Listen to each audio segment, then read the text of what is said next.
नमस्कार, प्रणाम सभी अतिथियों का यहाँ पर हार्दिक स्वागत है। हम हार्दिक स्वागत करते हैं। इस शुभ अवसर पर आप लोग पधारे उसके लिए हार्दिक धन्यवाद। मैं दिव्य प्रेम सेवा मिशन के महामंत्री माननीय श्री नितिन अग्रवाल जी, डॉक्टर नितिन अग्रवाल जी से अनुरोध करूँगा कि वो मंच का संचालन करें।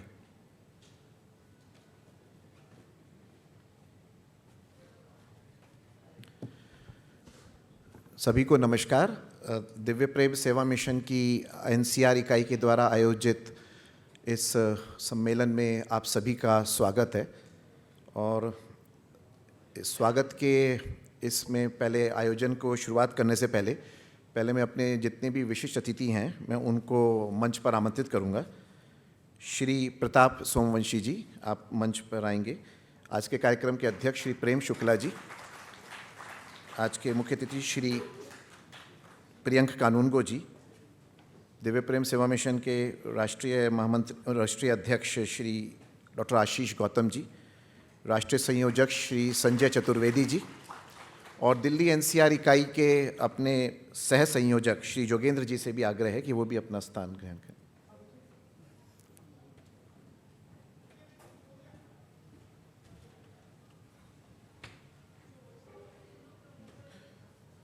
आइए जोगेंद्र जी।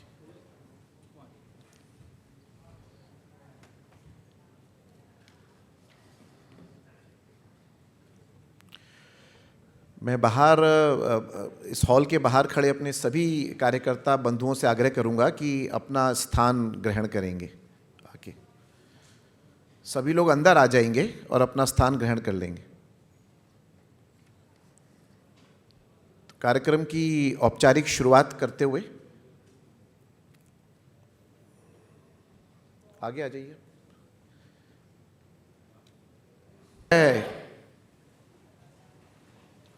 अभी मैं सभी मंचासीन अपने विशिष्ट अतिथियों से आग्रह करूंगा कि आप दीप प्रज्वलन की प्रक्रिया के लिए आगे बढ़ें और दीप प्रज्वलन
दीप प्रज्वलन की इस प्रक्रिया के बाद अब मैं अपने अतिथियों का एक संक्षिप्त परिचय कराता हूं। वैसे तो सभी बहुत जाने पहचाने नाम हैं। आज के हमारे मुख्य वक्ता जिनका हमको मार्गदर्शन मिलेगा और जिनका कबीर, जिसका हम दिव्य प्रेम सेवा मिशन की एनसीआर इकाई की तरफ से आयोजन होने वाला है 27 तारीख को, और हम सभी लोग उसमें रहने वाले हैं। आपका कबीर पे बहुत अच्छा लेखन है, विशेषकर उनकी जो पत्नी रही हैं लोई, उनके ऊपर आपका विशेष संकलन रहा है। आप हिंदुस्तान टाइम्स में प्रमुख संपादक हैं और आज के कार्यक्रम के प्रमुख मुख्य वक्ता हैं। आप वरिष्ठ पत्रकार, लेखक और कवि दोनों हैं, तो आपका स्वागत है। आज के कार्यक्रम के हमारे मुख्य अतिथि श्री प्रियंक कानूनगो जी हैं।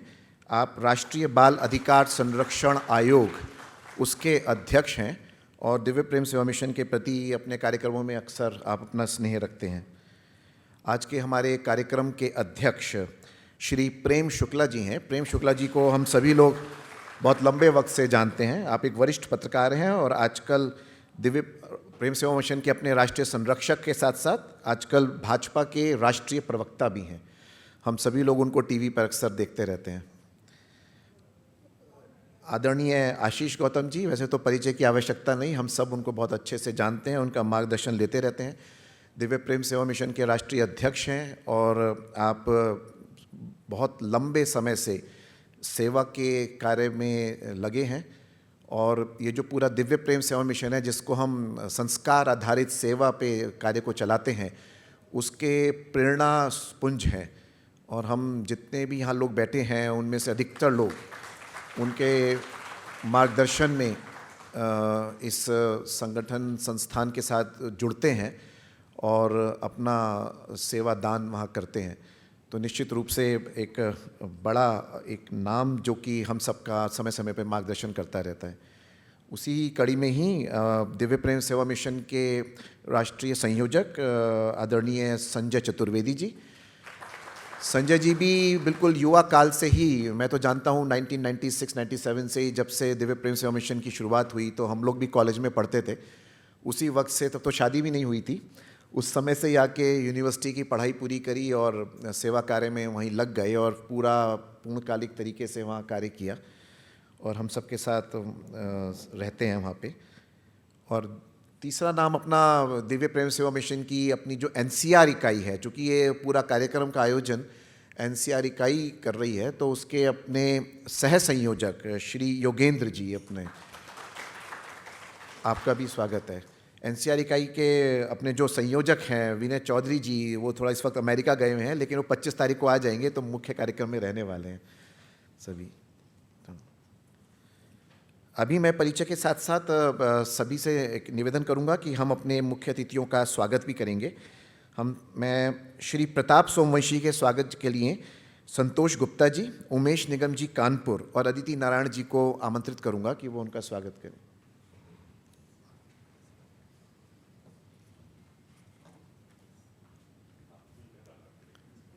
हाँ, वो नीचे से ही ठीक रहेगा मुझे लगता है, क्योंकि ऊपर से शायद, हाँ।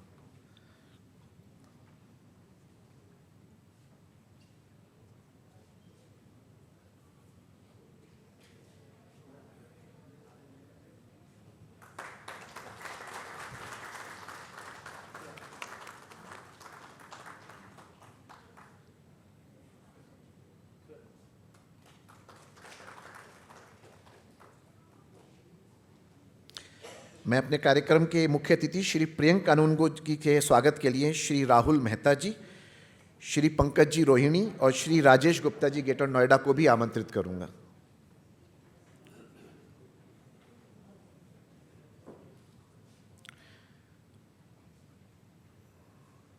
श्री राहुल मेहता जी, श्री पंकज जी और संत राजेश जी।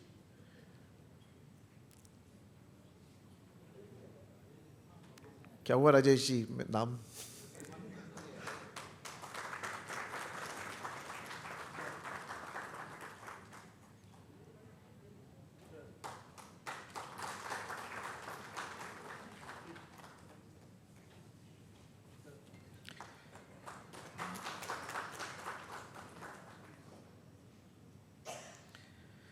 मैं आज के कार्यक्रम के अध्यक्ष श्री प्रेम शुक्ला जी के स्वागत के लिए श्री शिवाकांत शर्मा जी, श्री अंकित गिरी जी और अपनी मातृशक्ति की श्री पारुल जी को आमंत्रित करूंगा।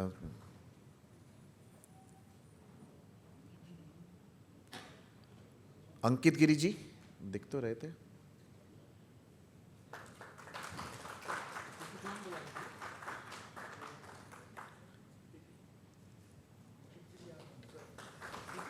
है?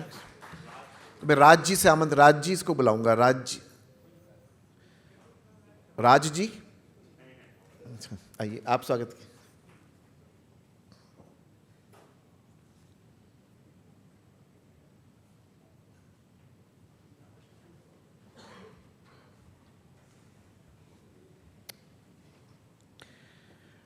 मैं आदरणीय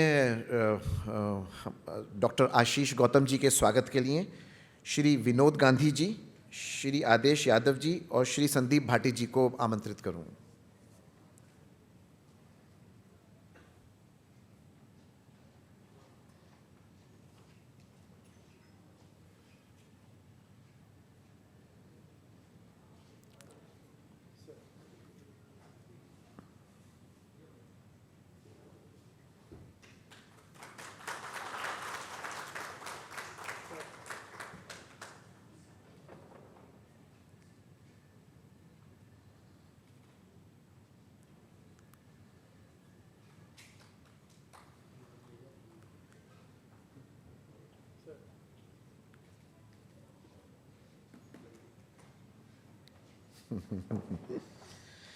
मैं दिव्य प्रेम सेवा मिशन के राष्ट्रीय संयोजक श्री संजय चतुर्वेदी जी के स्वागत के लिए श्री KR वर्मा जी, जो कि अपनी नोएडा इकाई के संयोजक हैं, श्री अरविंद सिंह जी, जो फरीदाबाद इकाई के संयोजक हैं, और श्री अमित राव जी, जो कि ग्रेटर नोएडा इकाई के युवा शक्ति के संयोजक हैं, उनको आमंत्रित करूंगा।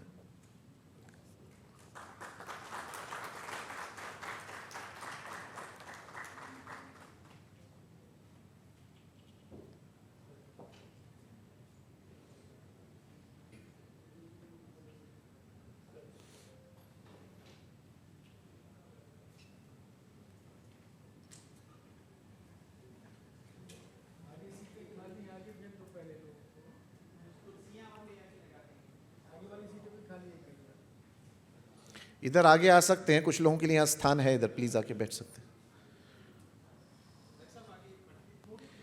मैं श्री जोगेंद्र जी के स्वागत के लिए अपने दिव्य प्रेम सेवा मिशन की श्री आरती शर्मा जी, मातृशक्ति से श्री वसुधा जी और श्री रीटा सिंह जी को आमंत्रित करूंगा कि वो योगेंद्र जी का स्वागत करें।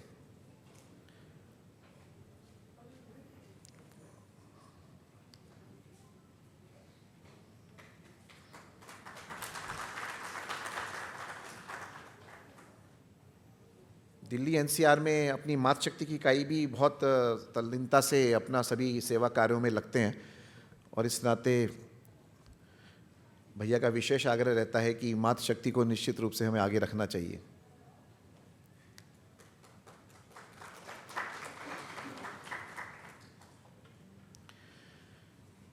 इससे पहले कि हम दिव्य प्रेम सेवा मिशन की जो CD है उसको देखें, मैं बस कुछ दो निवेदन करूंगा कि हम सब लोग अनेकों वर्षों से दिव्य प्रेम सेवा मिशन के सेवा कार्यों से जुड़े रहे हैं, और हम में से बहुत सारे लोग हरिद्वार भी गए हैं और वहाँ जाकर प्रत्यक्ष रूप से उस कार्य को देखा भी है।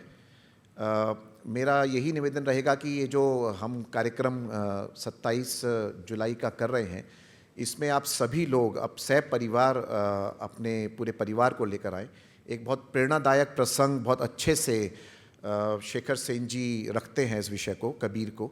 ऐसे बहुत सारे जो किद्वंतियाँ हैं या जो गलत सूचनाएं हमको बचपन में पढ़ाई गई कबीर के बारे में, उनका भी एक तरह से निराकरण होता है, क्योंकि हम सबको पता ही है कि किस तरह से इतिहास को कलंकृत किया गया। तो उस नाते भी आज हमको प्रताप सोमवंशी जी का ही मार्गदर्शन मिलेगा और एक बड़ा अच्छा कुछ सुनने को मिलेगा। उस दिन वो देखने को भी मिलेगा, तो आप लोग अपने परिवार सहित आइएगा। और जो व्यवस्था की दृष्टि से भी एक ये रहेगा कि हम एक बच्चे, एक बालिका को एक हम संरक्षण वार्षिक लेते हैं। दिव्य शक्ति के नाम से हम इस योजना को चलाते हैं। हम सभी जानते हैं कि वहाँ पर कुष्ठ रोगियों के जो बच्चे, बालक बालिकाएं, जिनका हिंदू समाज जिनकी चिंता नहीं करता था, और उनको ईसाई लोग मिशनरियाँ उठा कर ले जाते थे, पढ़ाते थे, लेकिन वो सब तो ठीक है, लेकिन उसके साथ साथ ज़रूरी ये था कि उनका धर्म परिवर्तन करके और देश और हिंदू समाज के प्रताप के खिलाफ वो खड़े हों। ऐसी जो भावना दी जाती थी, उसका तोड़ किसी हिंसा से नहीं बल्कि सेवा के कार्य को आगे बढ़ने से करने से ही होता है। और शायद यही दर्शन, यही मार्गदर्शन हमको डॉक्टर आशीष गौतम जी ने दिया है कि हम इन सेवा कार्यों को कैसे हम एक खड़ा करके और अपने समाज को, अपने लोगों को हम कैसे बचा सकते हैं। इसी के लिए ही हमने एक राशि तय करी कि हम दिव्य प्रेम सेवा मिशन के अनेकों प्रकल्प चलते हैं, अध्यात्म, सेवा, शिक्षा, उन सभी को समर्थन मिले, हमारा प्रबल वो मिले।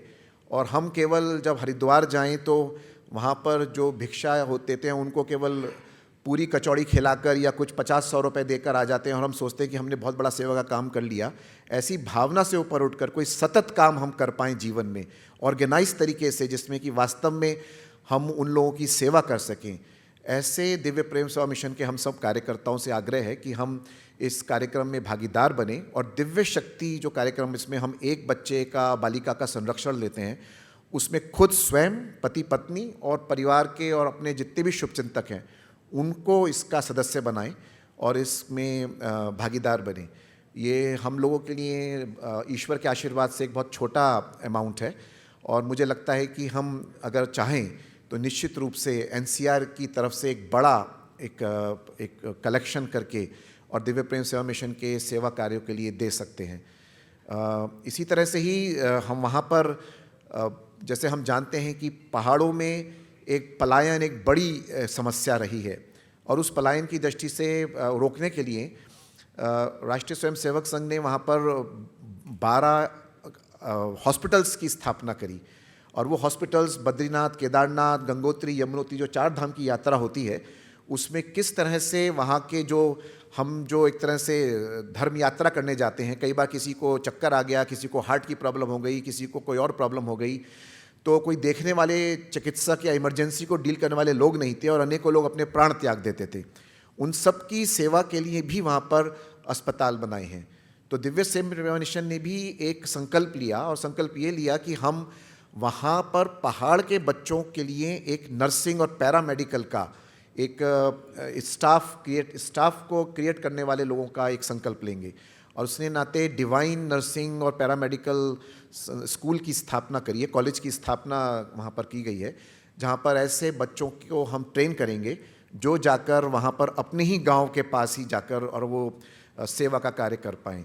तो मुझे लगता है कि इससे कई, जैसे कहते हैं ना, एक तीर से कई निशाने, तो एक सेवा का काम भी हो गया, एक पहाड़ का पलायन रुका क्योंकि वहाँ के बच्चों को वहीं पे रुक जाएं। एक ये बड़ा योगदान हम दिव्य प्रेम सेवा मिशन के कार्यकर्ता भी इस योजना के लिए कर रहे हैं। तो ऐसे अनेकों प्रकल्पों पे, पर्यावरण से लेके शिव शक्ति, आध्यात्म, जितने भी ऐसे संकल्प लेते हैं, अनेकों लोग अनेकों तरीकों से जुड़ते हैं। मुझे ये कहने में बड़ा हर्ष होगा कि जो लोग वहाँ अभी तक नहीं गए हैं उनको हरिद्वार जरूर जाना चाहिए, एक बार उन कार्यों को प्रत्यक्ष तौर पर देखना चाहिए और उससे आपको एक प्रेरणा मिलेगी कि हम कोई एनजीओ नहीं है, हम एक वास्तव में आध्यात्म प्रेरित सेवा संगठन है जो कि इस काम को पूरे देश भर में एक प्रेरणा देकर चलाते हैं। तो इसी निवेदन के साथ मैं सभी से आग्रह करूंगा कि 27 जुलाई को होने वाले कार्यक्रमों में हम बड़ी संख्या में भाग लें। यहाँ अम्बेडकर इंटरनेशनल एक अपना कन्वेंशन सेंटर है, वहाँ पर ये प्रोग्राम होगा और सभी लोग अपने परिवार सहित आएँ। मैं इसलिए बार बार आग्रह करता हूँ क्योंकि हम तो शायद आ जाते हैं लेकिन हम अपने परिवार और अपने बच्चों को वही संस्कार दे पाएँ, ये बहुत आवश्यक है। क्योंकि अगर बच्चों में संस्कार नहीं गए तो माँ बाप कितने ही आप बड़ा पद ले लीजिएगा, कितने ही बड़े आप वो बन जाइए, लेकिन दुख ही मिलेगा। तो मुझे लगता है कि ये भी एक हमारा संकल्प है दिव्य प्रेम सेवा मिशन की तरफ से कि हम बच्चों को भी संस्कारवान करें और ये सब अपनी संस्कृति, अपनी सभ्यता, इसके बारे में जानकारी देनी चाहिए। इसी निवेदन के साथ मैं आग्रह करूंगा कि दिव्य प्रेम सेवा मिशन की सीडी चलाए और उसके बाद हमको आदरणीय आशीष भैया का मार्गदर्शन मिलेगा। धन्यवाद।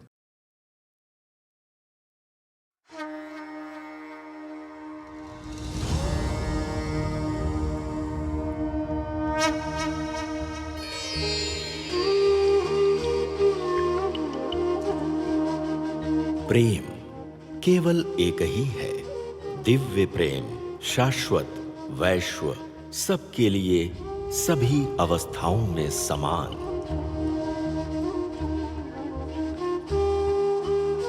अनिश्चितताओं और परीक्षणों से घिरी दुनिया में ऐसे लोग भी मौजूद हैं जो प्रेम और करुणा की भावना का प्रतीक हैं। यह आशीष गौतम जी के साथ जुड़ी हुई दिव्य प्रेम सेवा मिशन की यात्रा है। अध्यात्म और दर्शन के गहन क्षेत्र बचपन से ही आशीष गौतम जी को आकर्षित करते थे। आत्म साक्षात्कार की उनकी यह यात्रा हिमालय की गोद में शुरू हुई। अपनी शैक्षणिक खोज के दौरान आशीष भैया कई धार्मिक संगठनों से जुड़े, जिनमें से प्रत्येक ने आत्मज्ञान के लिए एक अलग रास्ता प्रस्तुत किया।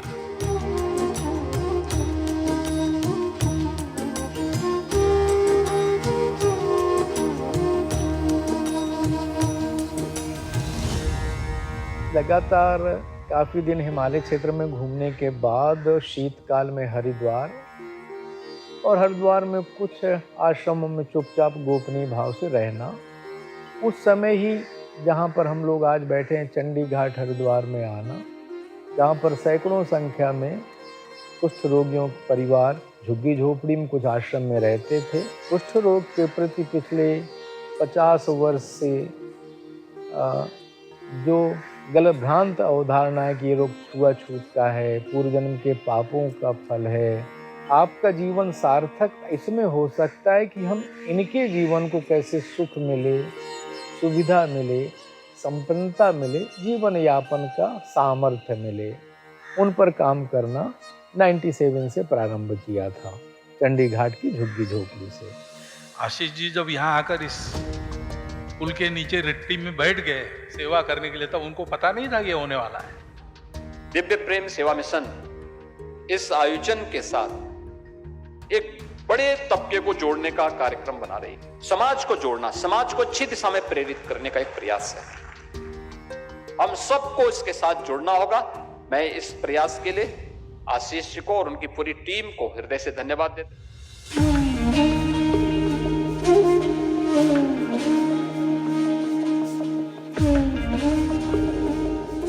वर्षों तक उन्होंने मोक्ष की खोज में अपनी आत्मा की गहराई में पहुंचकर एकांत में ध्यान किया, लेकिन नियति को तो कुछ और ही मंजूर था। दिव्य प्रेम सेवा मिशन, क्योंकि 4 प्रकार की सेवा उसके आयाम हैं। आध्यात्मिक सेवा, शिक्षा सेवा और चिकित्सा सेवा। अंतिम आयाम उसका है अन्न सेवा। व्यक्ति भूखा है, उसकी एकमात्र पात्रता है कि भोजन मिलना चाहिए।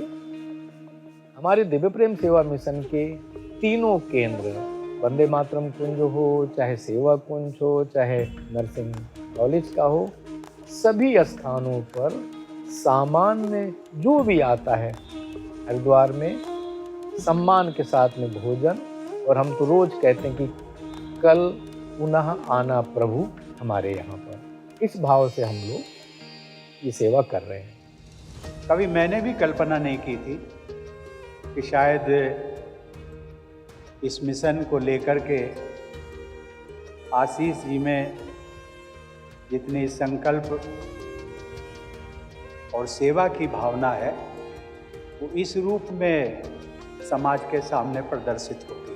वर्ष 1997 में दिव्य प्रेम सेवा मिशन की शुरुआत की थी। आज हमारे पास देश भर से लगभग 650 बच्चे हैं जिनको हम स्किल्ड कर रहे हैं, उनको शिक्षित कर रहे हैं, उनको संस्कारित कर रहे हैं और उनको आगे बढ़ के कैसे वो अपने पैरों पर खड़े हो सके, अपने समाज की, अपने देश के बारे में कैसे सोच सकें, खुद भी सामर्थ्यवान बने और अपने देश की भी चिंता कैसे कर सकें, इस नाते से उनको स्किल्ड कर रहे हैं।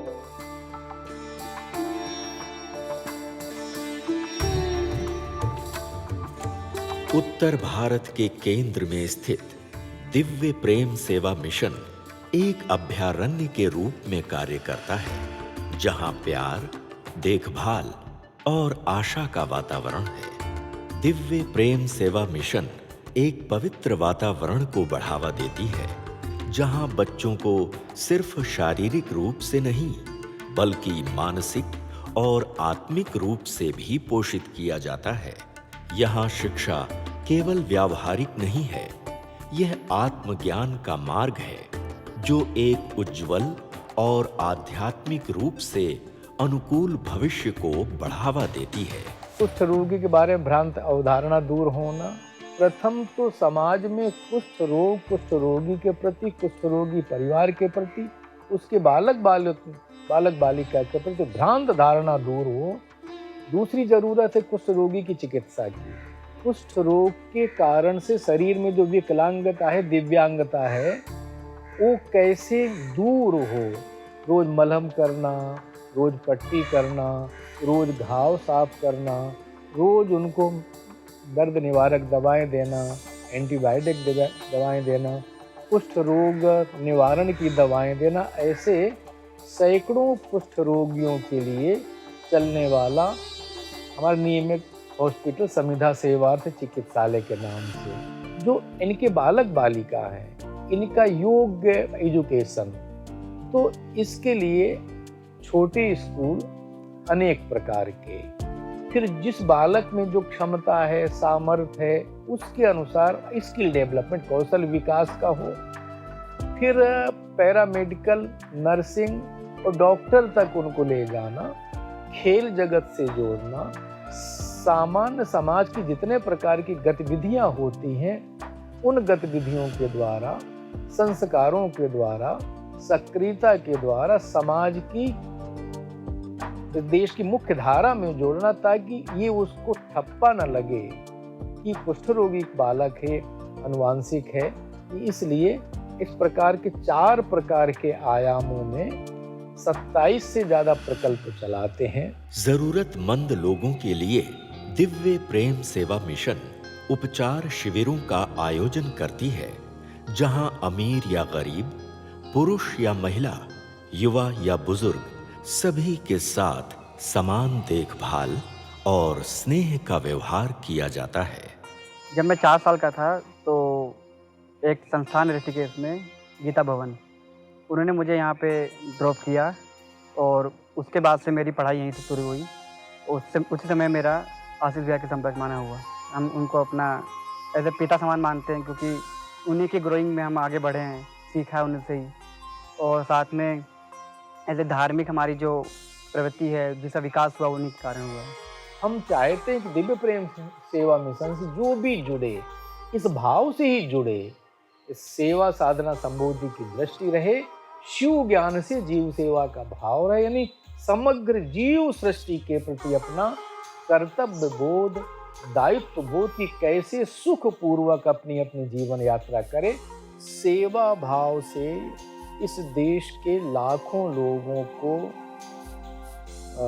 प्रेरित करना, संस्कारित करना, इस दिव्य प्रेम सेवा मिशन के सेवा कार्यों प्रत्यक्ष भागीदारी के लिए जोड़ना, और जोड़ करके जो लाखों लोग हमारे साथ जुड़े, उनकी शक्ति से, ऊर्जा से, संसाधन से।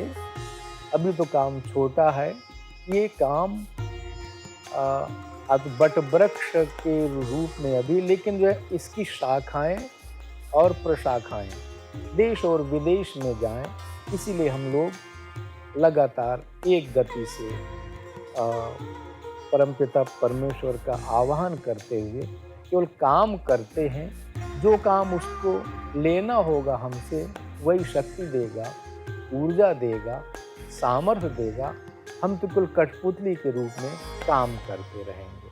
25 वर्षों में हमारे परम आत्मीय वो साधारण वस्त्रों में एक तपस्वी सन्यासी की तरह जीवन जीते हैं। आशीष जी को सबका आशीष। अटूट भक्ति और परमात्मा के प्रति गहन संबंध के माध्यम से दिव्य प्रेम सेवा मिशन हम सभी के भीतर सुप्त दिव्यता को जागृत करने के लिए प्रयासरत है।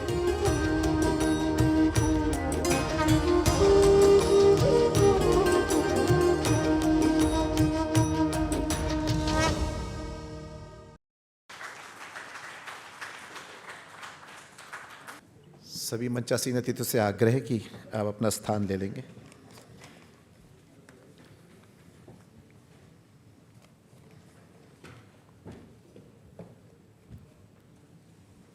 मैं दिव्य प्रेम सेवा मिशन के राष्ट्रीय अध्यक्ष, हम सबके मार्गदर्शक आदरणीय डॉक्टर आशीष गौतम जी से आग्रह करूंगा कि वो हम लोग का मार्गदर्शन करें।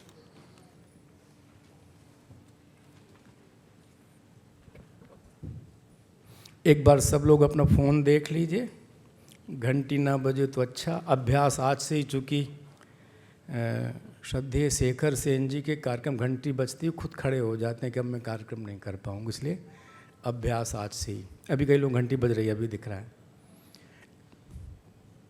कमर सीधा करिए सभी, गहरी लंबी श्वास भरिए, नेत्र बंद करके पूरी श्वास भरिए।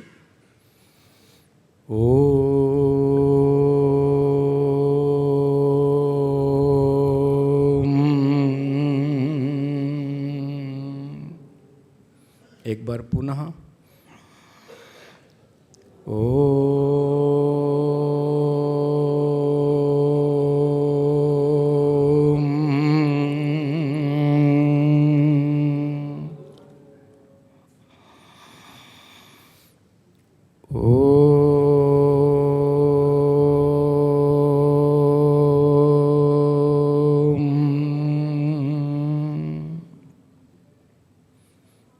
दिव्य प्रेम सेवा मिशन दिल्ली एनसीआर इकाई के आज परिवार मिलन समारोह में हमारे बीच मुख्य वक्ता के रूप में विराजित माननीय प्रताप सोमवंशी जी, और हो सकता है उम्र में साल 2 साल कुछ छोटे हों, लेकिन हमने उनको अपना वरिष्ठ माना है और बड़े भाई जैसी चिंता की है उन्होंने। लेखक हैं, पत्रकार हैं, विद्वान हैं, कवि हृदय हैं और प्रामाणिकता के साथ जीवन जीने वाले व्यक्ति ऐसे आदरणीय प्रताप जी, और जिन्होंने कबीर को तो सब जानते हैं, लक्ष्मण को तो सब जानते हैं, लेकिन लोई को नहीं जानते। कबीर की पत्नी है जो जिनके नाते कबीर हैं। लक्ष्मण को जानते हैं, उर्मिला को नहीं जानते जिनके नाते लक्ष्मण हैं। तो इस लोई को संसार के सामने नाट्यिक रूप में लाने वाले आदरणीय प्रताप जी। आज के कार्यक्रम के मुख्य अतिथि श्रीमान प्रियंक कानूनगो जी।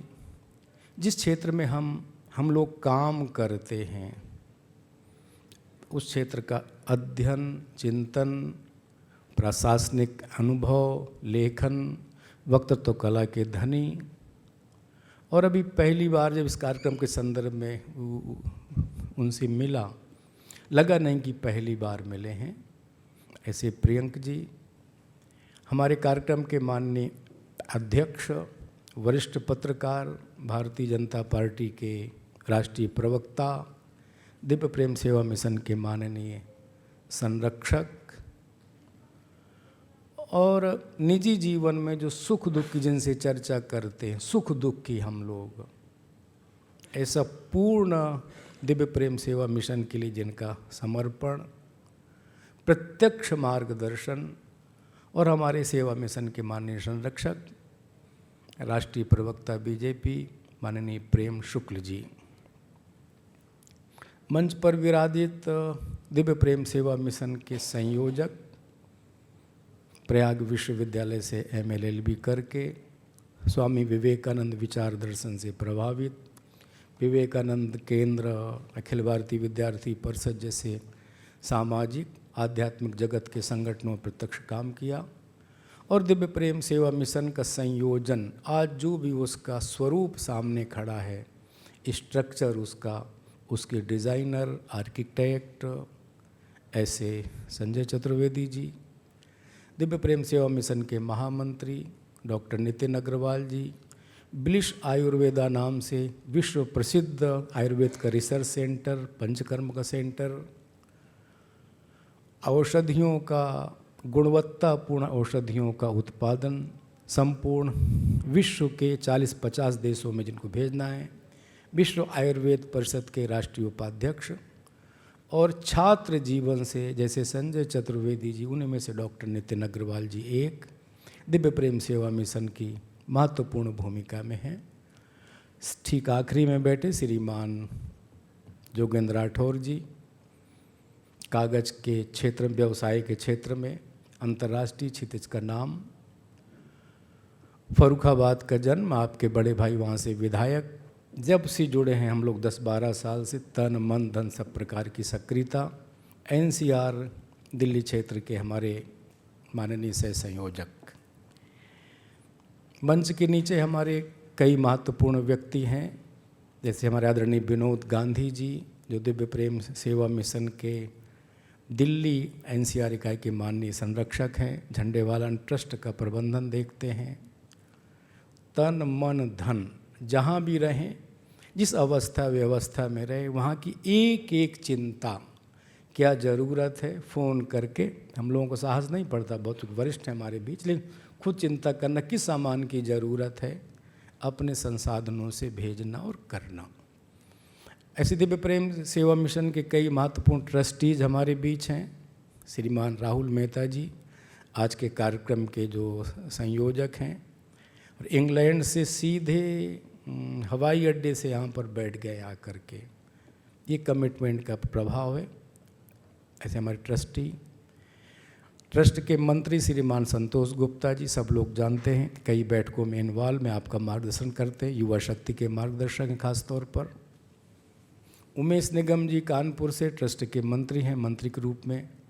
अचानक बस कार्ड देखा, किसी कार्यक्रम में आए थे, विवाह में, कार्यक्रम टिकट कैंसिल करा के अपने कार्यक्रम। ये है कमिटमेंट, और ये सीखना चाहिए हमको एक दूसरे से। इधर श्रीमान अमरजीत जी मिश्र से हैं, अपने मिशन के ट्रस्टी हैं। विजय राज जी कहीं हैं?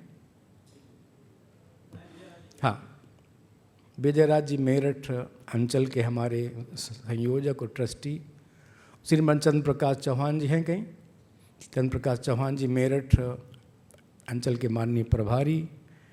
ऐसे कई जो वरिष्ठ लोग, हमारे वरिष्ठ प्रचारक श्रीमान बलराज जी से, इसमें जानबूझ करके स्थानीय लोगों को नाम नहीं लेता, नहीं मैं 80 से 90% लोगों का सबका नाम ले सकता हूँ, लेकिन सबको विनम्रता से प्रणाम, सम्मान हृदय से आपके प्रति।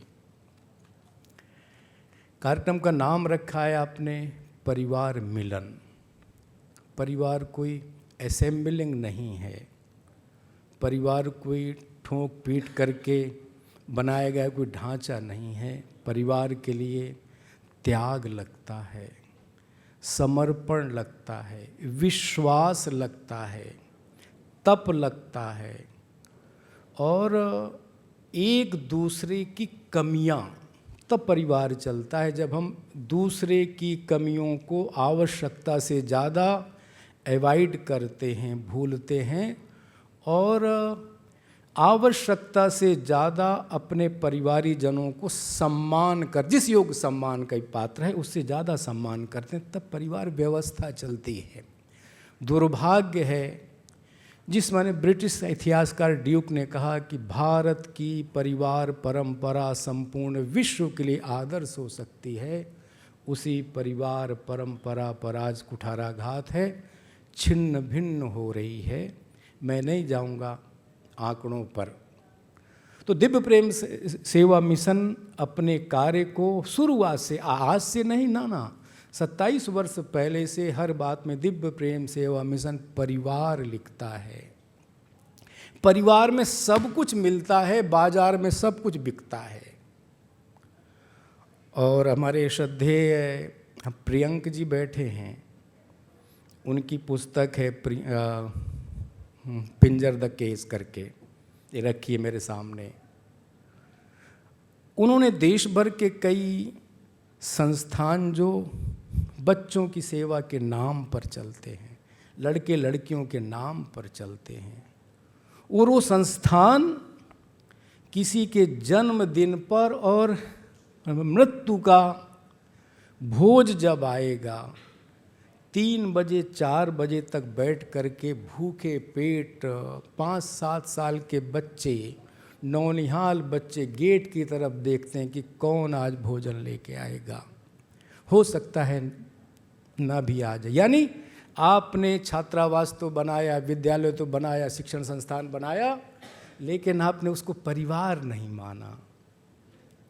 दिव्य प्रेम सेवा मिशन के हम सभी परिवारजनी बैठे हैं, मैं किसी से भी कह सकता हूँ, और अपने अनुभव के आधार पर कह सकता हूँ। मातृशक्ति की मेरी बहनें अंदर तक जाती हैं, वहाँ पर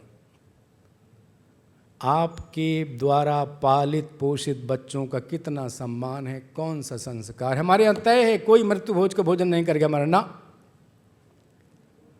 कोई वहाँ टॉफ़ी बांटने नहीं आएगा, ना कोई कपड़ा बांटने वहाँ नहीं आएगा। जो करना है ऑफिस में, किसी घर से पका हुआ भोजन नहीं आएगा, नहीं आएगा, नहीं आएगा, तय है हमारे यहाँ।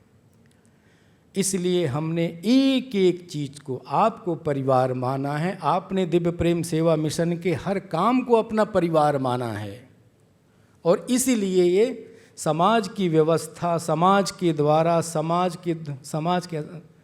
के द्वारा संचालित व्यवस्था है। इसलिए हम कठोरता से कहते हैं कि हम एनजीओ नहीं है। तो हम क्या हैं? हम आध्यात्म प्रेरित स्वैच्छिक सेवा संगठन हैं। अरे हमको संजय जी, डॉक्टर नितिन जी को किसी ने आदेश दिया था क्या? अरे सब विद्यार्थी थे सभी ये। तो मैंने कहा नौजवानों की हृदय की करुणा से संचालित है ये। परम पिता परमेश्वर भगवान शिव की कृपा से संचालित है। संवेदनशील समाज यानी समवेदना, ना कृपा और दया करने वाला समाज नहीं, समवेदना, समान वेदना जो अनुभव करता है। जैसे माँ का बेटा जो दुखी होता है, कष्ट में है, रोगी है, तो कोई माँ को उससे ज़्यादा वेदना होती है। हम संवेदनशील समाज को जोड़ने का उपक्रम करते हैं। इसलिए संतों का आशीर्वाद, 2 वाक्य प्रयोग करता हूँ, दृश्य और अदृश्य। हो सकता है कबीरदास जी याद शरीर में नहीं है लेकिन विद्यमान हैं। दृश्य और अदृश्य वैचारिक रूप से हैं, तत्व के रूप में हैं। इसलिए दृश्य और अदृश्य संतों का पूर्ण आशीर्वाद, पूर्ण कृपा मिलती है, तब हम ये 28 वर्ष की जीवन यात्रा कर सके हैं। 28 प्रकार के सेवा कार्य हैं, उस पर नहीं जाऊंगा मैं, लंबा विषय है। तो फिर हम हरिद्वार में क्यों नहीं रहते? परिसर में क्यों नहीं घुसे रहते? नहीं भैया, भारत की आत्मा को पुष्ट करने वाले, तुष्ट करने वाले, संस्कृति का सम्मान करने वाले ऐसे महापुरुषों और पात्रों को लेकर के देश और विदेश में समाज के बीच जाते हैं हम। सूर होंगे, कबीर होंगे, तुलसी होंगे, विवेकानंद होंगे, भगवान राम होंगे, कृष्ण होंगे, दुर्गा, द्रौपदी, गंगा, ऐसे पात्रों को लेकर के विश्व भर में जाते हैं और अपनी बात रखते हैं, अपना संवाद करते हैं, अपनी हम लोग प्रस्तुति करते हैं, निवेदन करते हैं। बात को मानना ना मानना, स्वीकार करना ना स्वीकार करना आपके ऊपर हो सकता है। जैसे कोई अभी चुनाव लोकसभा का बीता है, नेता जाते हैं, पार्टी जाते हैं, अपना विषय रखते हैं, अब जनता माने ना माने उनका काम है। इसी प्रकार से हम इन कार्यक्रमों के माध्यम से देश में जाते हैं, अपनी बात रखते हैं। क्योंकि हम एनजीओ नहीं हैं, हम आध्यात्म प्रेरित स्वैच्छिक सेवा संगठन है, इसलिए ऐसा करते हैं। इसलिए समवेदना के समाज को जोड़ते हैं। आध्यात्मिक आधारशिला जिनकी है उनके जोड़ने के उपक्रम के रूप में है। इसलिए आगामी 27 तारीख को 4 बजे यानी 4 बजे अंबेडकर इंटरनेशनल सभागार, यहीं पास है, मेरिडियन होटल के आगे जनपथ है, कबीर दास पर प्रस्तुति है। अदिति जी बैठे यहाँ पर, उनका कि हमारे पिताजी तो बड़े भावुक हैं कि कबीर को लेकर कैसे आ गए आप लोग। कबीर को तो देखना नहीं चाहते, सुनना नहीं, कोई हिंदू कहता, कोई मुसलमान कहता, कोई कुछ कहता, कोई कुछ। आपने हिम्मत कैसे की? इस पर बोलेंगे आदरणीय प्रताप जी हमारे। तो हम लोग कबीर को लेकर आए। और सुनिए, मैं परिवार की बात कहता हूँ, यदि आदर्श परिवार किसी महापुरुष का है, अनेक कहोगे, मैं नहीं कहता एक का, लेकिन कबीर दास का परिवार आदर्श हो सकता है, आदर्शतम। इस पर आदरणीय प्रताप जी बोलेंगे कैसे लोई का संघर्ष उसमें है। आदर्शतम परिवार। आज छोटी बात में तलाक हो जाता है, छोटी छोटी बात पर। कबीर की पत्नी के चरित्र को आप सुनिएगा, हर माँ बहन के लिए, हर परिवार के लिए प्रेरणा हो सकता है। उनका पुत्र प्रेरणा हो सकता है, बेटी प्रेरणा हो सकती है, खुद तो प्रेरक व्यक्तित्व तो हैं ही। ऐसे शेखर सेन जी कभी माँ की आवाज़ में बोलते हैं, कभी पत्नी की आवाज़ में बोलते हैं, तो कभी स्वयं कबीर की आवाज़ में बोलते हैं, तो कभी बेटे की आवाज़ में, कभी बेटी की आवाज़ में, कभी मुल्ला की आवाज़ में, कभी पंडित की आवाज़ में, सारी आवाज़ निकालते हैं। वो 2 घंटे की प्रस्तुति है, अलौकिक है, अद्भुत है। और विश्व में उनके 1100 ज़्यादा शो हुए और 1100 में से लगभग 600 शो केवल कबीर हुए विश्व में पूरा। इसलिए अलौकिक है, सामाजिक है, प्रेरक है, आप सबको देखना है। एक विषय, छोटे बच्चों को साथ लेके नहीं आना, क्योंकि वो ऑडियो रिकॉर्डिंग नहीं कोई ना, खुद बोलना है, खुद उस युग में जीते हैं। इसलिए एक भी घंटी बजी, बच्चा रोए तो खड़े हो गए, भैया आप ही रो लो, आप ही बात कर लो। तो पूरे समय 2 घंटे बैठने की शिद्दत। रात्रि का भोजन भी वही है। माननीय रामनाथ कोविंद जी पूर्व राष्ट्रपति मुख्य अतिथि के रूप में उनकी स्वीकृति आ गई है। अन्य देश के विभिन्न लोगों की स्वीकृतियाँ आ रही हैं। इसलिए समय पर आने का, प्रवेश पत्र के बिना प्रवेश नहीं, प्रवेशिका मिल जाए अच्छी बात है, नहीं तो आप गेट पर आई बताएंगे हमको अरविंद जी ग्रीनफील्ड वालों ने भेजा है, प्रवेशिका मिल जाएगी। हमको पंकज जी ने भेजा है, मिल जाएगी। हमको सीपी चौहान ने भेजा है, मिल जाएगी। इसलिए प्रवेश पत्र जरूरी है, लेकिन प्रवेश पत्र नहीं है तो वहीं मिलेगा। और जो डॉक्टर नितिन अग्रवाल जी ने निवेदन किया है कि लगभग 500-600 बालक बालिकाओं का संरक्षण संवर्धन होता है।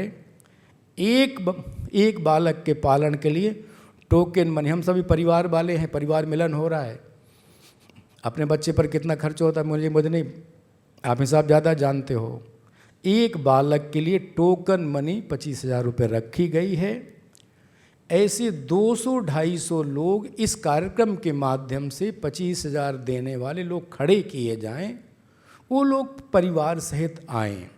अनावश्यक भीड़ नहीं जुटाना, भीड़ तो जुट जाएगी, आप जानते हैं, तमाशा देख नहीं। प्रामाणिक हों, जिम्मेदार व्यक्ति हों, मन से, भाव से, संवेदना से जो जुड़ना चाहते हैं, ऐसे लोगों को जरूर बुलाया जाए। आज जैसे कहा था मैंने कि चलो 120 का हॉल है, अरे भीड़ जुटाने के लिए कितने जुटा, मैंने कहा नहीं, कार्यकर्ता आना चाहिए, परिवार भाव के आना चाहिए, संवेदनशील व्यक्ति आना चाहिए।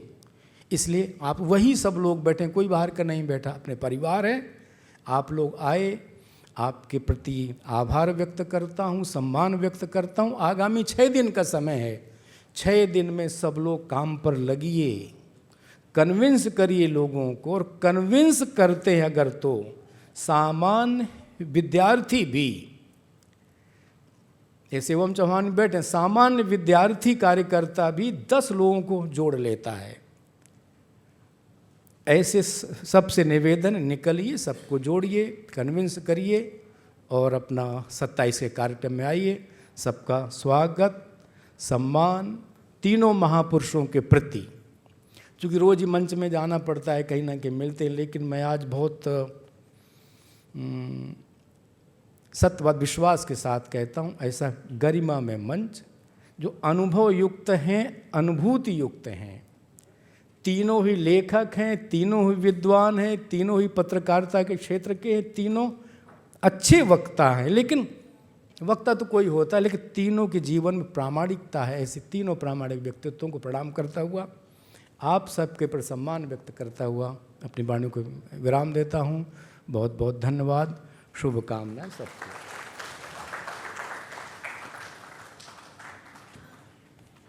मैं आज के हमारे कार्यक्रम के मुख्य वक्ता श्री प्रताप सिंह जी से आग्रह करूंगा कि सोमवंशी जी से कि वो हमको आज कबीर के बारे में और उनकी पत्नी लोई के बारे में जो भी बताएं, तो सभी हम सब उत्सुक हैं सुनने के लिए।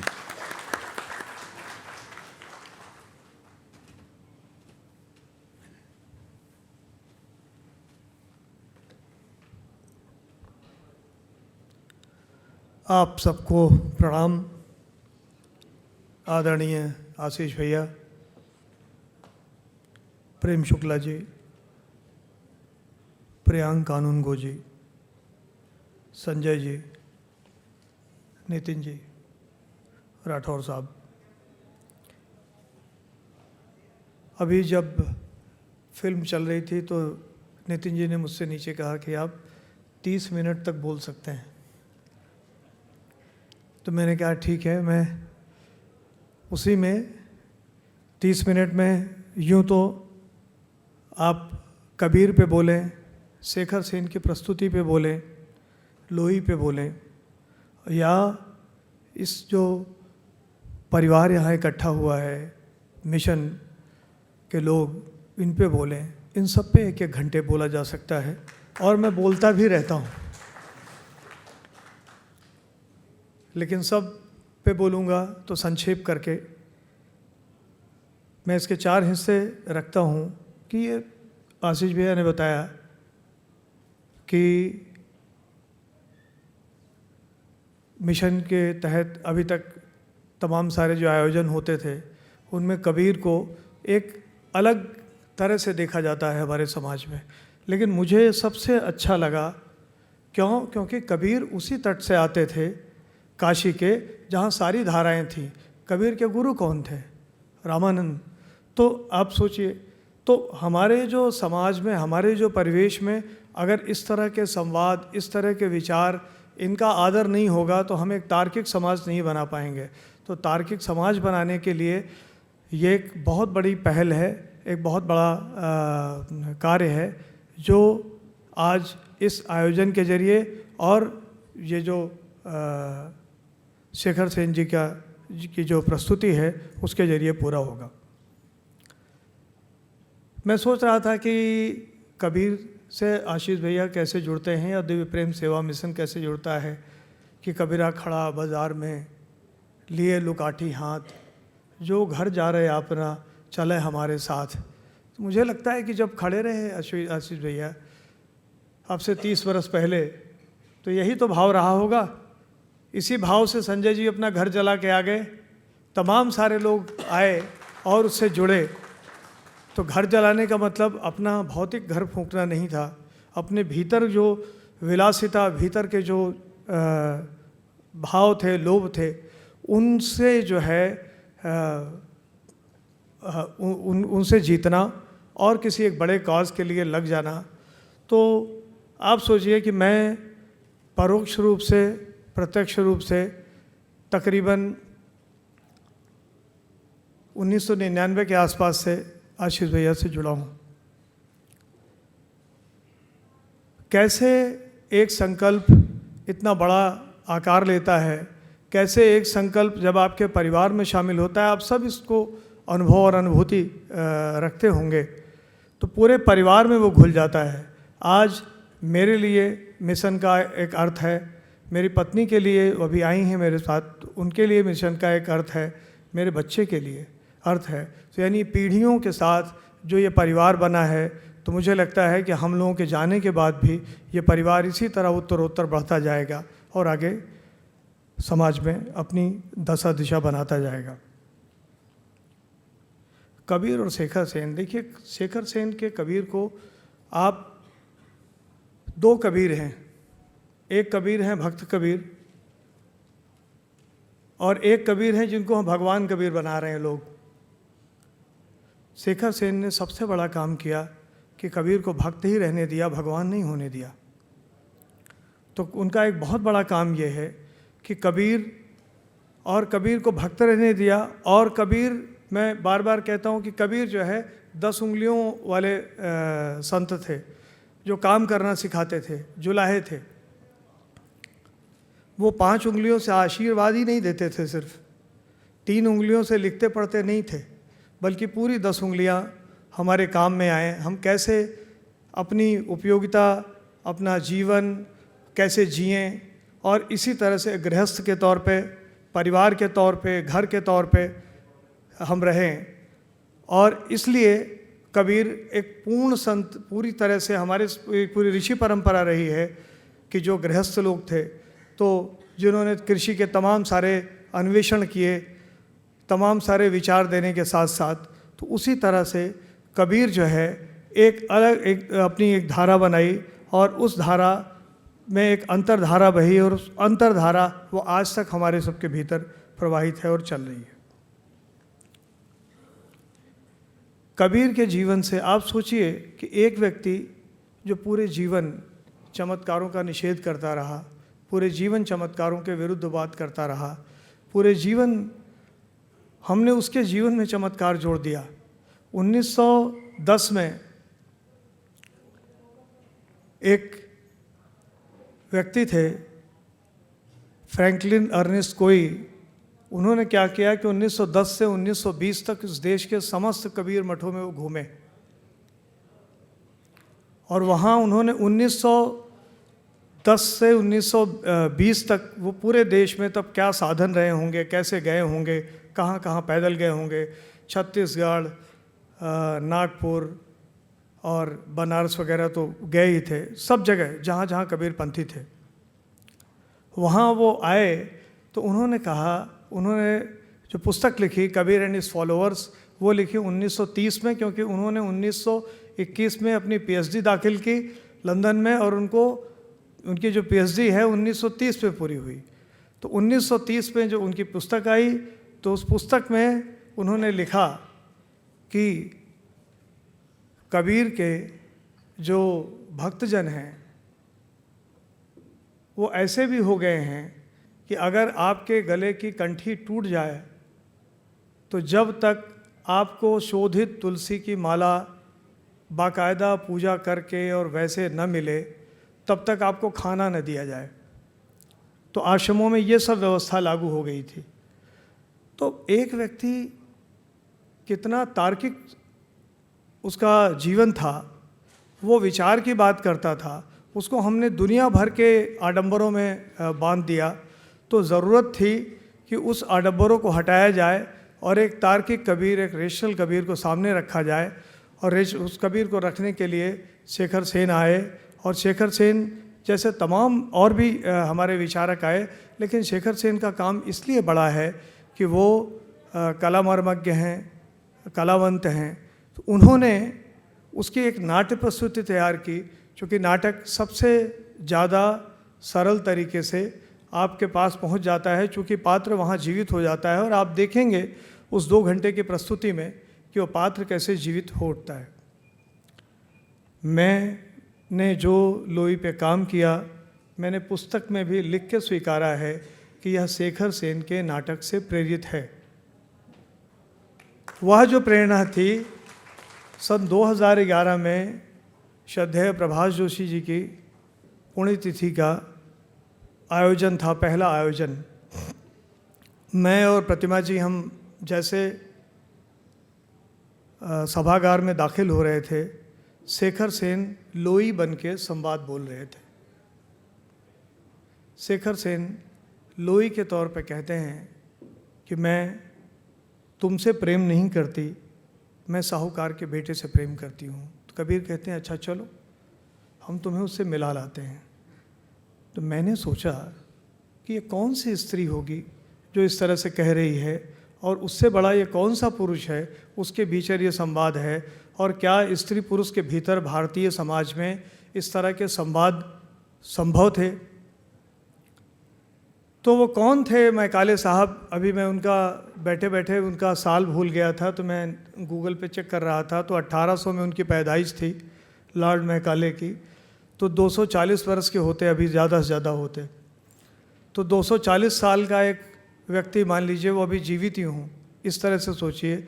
और वो कहे कि आप सपेरों के देश हैं, और हम लोग मानते चले आ रहे हैं जैसे 1000 साल से हम सपेरों के ही देश हैं। हम सपेरों के देश नहीं हैं। अगर हमारे समाज में, हमारे परिवेश में तरह तरह की विदुषी कन्याएँ हैं, इस तरह की स्त्री है जो एक साधारण स्त्री है। हम जितनी तरह की स्त्रियों को जानते हैं, वो स्त्री किसी राजा की रानी है, बादशाह की बेगम है, कोई एक विदुषी कन्याएँ हैं। लेकिन ये एक साधारण स्त्री थी जो काशी के तट पे, जिसने रहते हुए जो अपनी बातें की, अपनी बातें लिखीं। और कबीर जिससे कहते थे कि मैं तुमसे मिलके पूरा होता हूँ।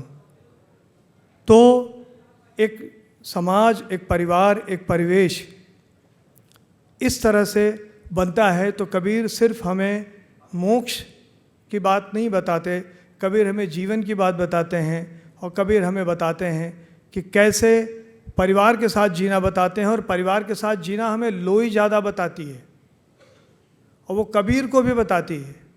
और इसको कबीर भी स्वीकारते हैं कि हाँ, मैं जो इस तरह से एक पारिवारिक व्यवस्था में मैं जी पाया अपने बेटे के साथ संवाद में, तो मैं तुम्हारी माँ के कारण, तुम्हारे माँ के। और आप सब सोचिए, हम सब लोग यहाँ परिवारीजन हैं कि हमारा सबका जो परिवार है, हमारा सबका जो परिवेश है, जो पूरा समाज है, ये हमारी जो मातृशक्ति है उसके सहेजने से कितना ज़्यादा चलता और बनता है। तो जैसा आशीष भैया ने कहा, तो इस तरह से कबीर का जो जीवन है वो हमें मोक्ष मार्ग के साथ कबीर का जीवन हमें परिवार की भी जो भूमिका है उसको भी, जो उनका पूरा परिवार है, वो समग्रता में जी के बताता है और समझाता है। कबीर के जीवन के 4 हिस्से थे जो किसी भी बहुत सारे विचारकों के और चिंतकों के और संतों के हिस्से होते हैं। रिएक्शनरी होता है यानी प्रतिरोध का समय, प्रतिक्रिया का समय। एक बच्चा होता है, वो शुरू में कबीर का जो जीवन दर्शन है, भैया आपसे जिन लोगों ने जो कहा, जो अपने प्रियजन हैं कबीर के लिए जो निषेध का भी भाव रखते हैं, उनसे भी मैं एक संवाद करता हूँ कि कई सारी चीज़ें जो कबीर की आपको अखरेंगी, वो अखरेंगी। आप कबीर के जीवन को एक हिस्से में एक तरह से नहीं देख सकते। एक जीवन है कबीर का कि कबीर रिएक्शनरी हैं, दूसरे जीवन है कि रेवोल्यूशनरी हैं, तीसरे रिबेल हैं दूसरे जीवन में, तीसरे में रेवोल्यूशन करते हैं और चौथे में रिफॉर्म करते हैं। यानी कबीर पहले प्रतिक्रिया करते हैं, फिर प्रतिरोध करते हैं, फिर आंदोलनकारी रूप आता है, फिर समाज में सुधार करते हैं, समाज में चीज़ें करते हैं। तो अलग अलग हिस्से हमारे किसी भी महापुरुष के जीवन के होते हैं। तो कबीर के जीवन के ये 4 हिस्से हैं और वो हम सब के जीवन के वो 4 हिस्से होते हैं और हमको इसी के लिए किसी को समग्रता में देखना चाहिए। और जब हम समग्रता में देखते हैं, समझते हैं, तब हमारा जो विरोध है कबीर से, वो सबका विरोध उससे ख़त्म हो जाता है और तब हमको लगने लगता है कि नहीं, कबीर हमारे परंपरा के एक अनिवार्य संत थे, कबीर हमारी परंपरा के एक अनिवार्य व्यवस्था थे, कबीर हमारी उस व्यवस्था के थे कि जैसे प्रभाष जी ने अपनी पुस्तक में लिखा कि मैं हिंदू क्यों हूँ, क्योंकि मेरा धर्म मुझे नास्तिक होने की इजाज़त देता है, ले आओ कोई धर्म जो दुनिया में इतना उदार हो। तो हमारे यहाँ समाज में जब इतना विस्तृत रूप है, आप सारे प्रयाग के बहुत सारे लोग होंगे, हम सब का भी बचपन गुजरा है। आप सोचिए कुंभ मेले में या हरिद्वार के कुंभ मेले में आए हुए तमाम सारे जो मत संप्रदाय हैं, वहाँ हर संप्रदाय माइक से एक दूसरे को कोस रहा होता है और ये सारे लोग जो सुनने जाते हैं वो सब सवेरे एक कैंप से उठ के दूसरे में, दूसरे से उठ के तीसरे में, तीसरे से उठ के चौथे में, और शाम तक वो 50 जगह हो के आते हैं और सबकी बात सुन के आते हैं। और अगर शाम को आप किसी, हमने तो बचपन में जब हम छोटे बच्चे थे तो संगम का रास्ता दिखाने के लिए घर से भेज दिए जाते थे। तो अब आप उनसे पूछिए तो वो सबकी जो अच्छी बातें हैं, सबकी, कोई कल्पवास के लिए आया व्यक्ति है उससे पूछिए महीने भर के बाद, तो जो सबसे अच्छी अच्छी बातें हैं वहाँ की, वो सारी अच्छी अच्छी बातें वो जोड़ के आपको बता देगा। जो विरोध प्रतिरोध की चीज़ें हैं वो सब किनारे रख देगा। तो हमारे पास भी एक जो अपनी तर्क शक्ति है, जो समझ है, उसके आधार पे हम चीज़ों को ज़्यादा बेहतर तौर पे, ज़्यादा बेहतर तरीके से हम उसे रेशनल तरीके से जो समझ पाते हैं। और इस समझने में कबीर हमारी बड़ी मदद करते हैं, कबीर हमारे बहुत काम आते हैं। और कबीर के साथ दिक्कत ये हुई कि बहुत सारी चीज़ें उनके जीवन को फिर बाद में पाखंड से जोड़ दिया गया दुनिया भर के। और मैं कबीर पे एक पुस्तक लिख रहा हूँ, मेरे अपने कबीर की तरह देख रहा हूँ, और कब पूरी होगी पता नहीं, चूँकि 13-14 साल इसी में लग गए। तो मैं एक तार्किक कबीर, एक कबीर जो दुनिया भर के जितने किस्से चल रहे हैं, जो यूट्यूब पे आपको सुनाई पड़ेंगे और बाकी जगह सुनाई पड़ेंगे, ये किस्से कहीं जोड़े घटाए गए होंगे। मैं नहीं मानता। अगर ये कहा गया कबीर ने यूं हाथ उठाया और ताल बन गया, वो भगवान नहीं थे, कबीर भक्त थे। शेखर सेन भी इसी स्थापना को लेकर चलते हैं, मैं भी मानता हूँ। मैं मानता हूँ कबीर ने उसे श्रमदान से बनाया होगा। समाज को समझाइए कि कबीर श्रमदान से तालाब भी बनाते थे, हाथ से चरखा भी हैंडलूम वो काटते थे। कबीर अपनी पत्नी से प्रेम भी करते थे। अब आप सोचिए कि मैंने जब ये कबीर का नाटक लिखा तो आदरणीय चित्रा मुदगल जी से मेरी मातृतुल्य है, मेरी बड़ी इच्छा थी कि वो उसकी भूमिका लिखें। तो मैं गया उनके पास, अपनी पुस्तक दी, मैंने कहा कि आप इसकी भूमिका लिख दीजिएगा। तो उन्होंने पढ़ा, उन्होंने कहा कबीर तो स्त्रियों को बहुत कोसता रहता था। और तो मैंने कहा नहीं, आप जो कह रही हैं, जो उनके पद हैं, इसके ये भाव हैं, इसके ये भाव हैं, इसके ये भाव हैं। तो उन्होंने कहा ये मुझे मत बताओ, जब ये पुस्तक आएगी और तुम बताओगे कि ये स्त्री बड़ी महान है, कबीर श्रेष्ठ हैं, तो वो जो उसके दोहे हैं, उन दोहों का क्या संदर्भ है उसको जोड़ के बनाओ। तो मैंने फिर पूरा एक अध्याय, एक नाटक का पूरा अंक पूरा कबीर और कबीर के पत्नी का संवाद है, जो स्त्रियों के बारे में जो कबीर का पूरा साहित्य है वो उससे जोड़ के लिखा है। तो कुल मिला के मैं ये समझता हूँ कि कबीर जो है वो हमारे कल के लिए ज़रूरी थे, आज ज़रूरी हैं और हमेशा प्रासंगिक रहेंगे। हरीशचंद्र पांडे की एक कविता है, बहुत छोटी सी कविता है, उसी कविता के साथ मैं अपनी बात ख़त्म करूँगा। उनकी कविता है कि जब 5 प्रश्न हुआ करते थे हल करने को, जब 5 प्रश्न हुआ करते थे हल करने को, अनिवार्य थे कबीर, और आज अनगिनत प्रश्न हैं। तो आज के जो अनगिनत सवालों के बीच जो हमें जवाब तलाशते हैं, तो उसमें कबीर हमारे काम आएंगे, हम सब के काम आएंगे। आप नाटक देखेंगे तब काम आएंगे, आज हम सब चर्चा कर रहे हैं तब काम आएंगे, और आप सब ने जिन्होंने जब जब पढ़ा गुना होगा, तब तब कबीर हमारे लिए एक नया रास्ता खोलेंगे। मुझे करीब 400 से अधिक जगह पे मैं कबीर पे बोल चुका हूँ, लेकिन मैं जब भी बोलता हूँ तो कबीर एक नई तरह से मेरे भीतर खुलते हैं, और आज भी मैं थोड़ा थोड़ा कुछ और भी कबीर को खोल पा रहा हूँ। बहुत बहुत धन्यवाद, नमस्कार।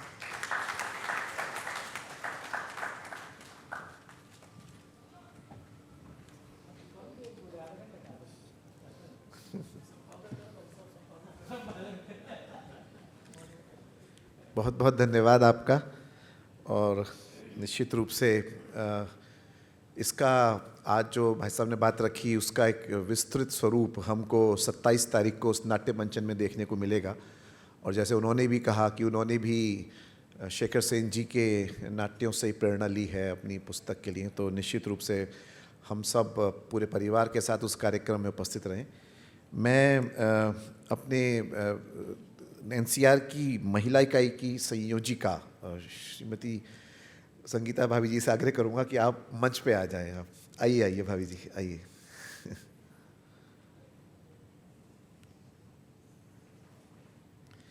एक निवेदन सभी से भी है कि जिन जिन लोगों का भी रजिस्ट्रेशन ना हुआ हो, तो एक बाहर अपने जो एक रजिस्ट्रेशन करा लेंगे, जिससे एक सबका एक रिकॉर्ड में आ जाता है कि हाँ हम सब लोग आज कार्यक्रम में थे, तो अच्छा रहेगा।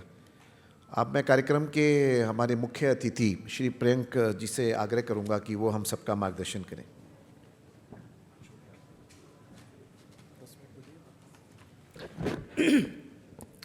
नमस्कार।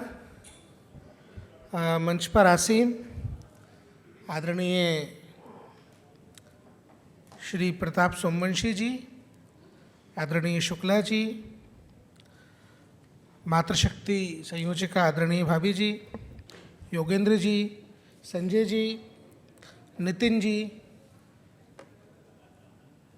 मंच के सामने उपस्थित सुधी श्रोतागण, यहाँ मेरे मित्र, मुझे यहाँ पे आने के लिए प्रेरणा देने वाले संतोष गुप्ता जी, और हम सब की मैं कहूँगा आस्था और आशा के केंद्र के रूप में स्थापित आदरणीय आशीष भैया। आज प्रसंग कबीर का है, और सही मानिए कि अगर कबीर हिंदी की पाठ्य पुस्तक में नहीं होते तो हमारी पीढ़ी कबीर नहीं पढ़ती। तो मेरा उस दिशा में ज्ञान कम है, लेकिन एक बात मुझे समझ में आती है, मेरा अध्यात्म में भी ज्ञान कम है, लेकिन जो प्रैक्टिकल अप्रोच के साथ बात समझ में आती है भैया, वो केवल ये कि कबीर ने हर प्रकार के पाखंडवाद के खिलाफ एक युद्ध किया है, और दिव्य प्रेम सेवा मिशन के माध्यम से आशीष भैया जो काम कर रहे हैं वो भी पाखंडवाद के विरुद्ध एक युद्ध ही है। और ये पाखंडवाद कौन सा है वो मैं समझता हूँ, वो मैं आपको बता सकता हूँ। भारत सरकार ने मुझे एक काम सौंपा, राष्ट्रीय बाल अधिकार संरक्षण आयोग के अध्यक्ष के रूप में काम करने का। पहले सदस्य के रूप में काम करने का काम दिया, फिर अध्यक्ष के रूप में। भारत भर में बच्चों से जुड़े जो कानून हैं या बच्चों से जुड़ी जो समस्याएं हैं, उनकी निगरानी का काम, उनसे जुड़ी हुई शिकायतों के निष्पादन का काम मेरे हिस्से में आया। पहली बार देश हिला जब देवरिया में, मुजफ्फरपुर में बच्चों के अनाथ आश्रमों के भीतर बच्चों के यौन शोषण की बातें सामने आई। हम सबके संज्ञान में ये विषय। तब हमने तय किया कि हम देश के हर एक अनाथ आश्रम के भीतर जाकर उसका ऑडिट करेंगे। ये स्वतंत्र और परतंत्र भारत में इसके पहले नहीं हुआ था। मैं बड़ी जिम्मेदारी से कहूँ तो किसी सरकार में ऐसी इच्छा शक्ति ही नहीं थी कि वो अनाथ आश्रमों के अंदर जाए और उनका ऑडिट करे।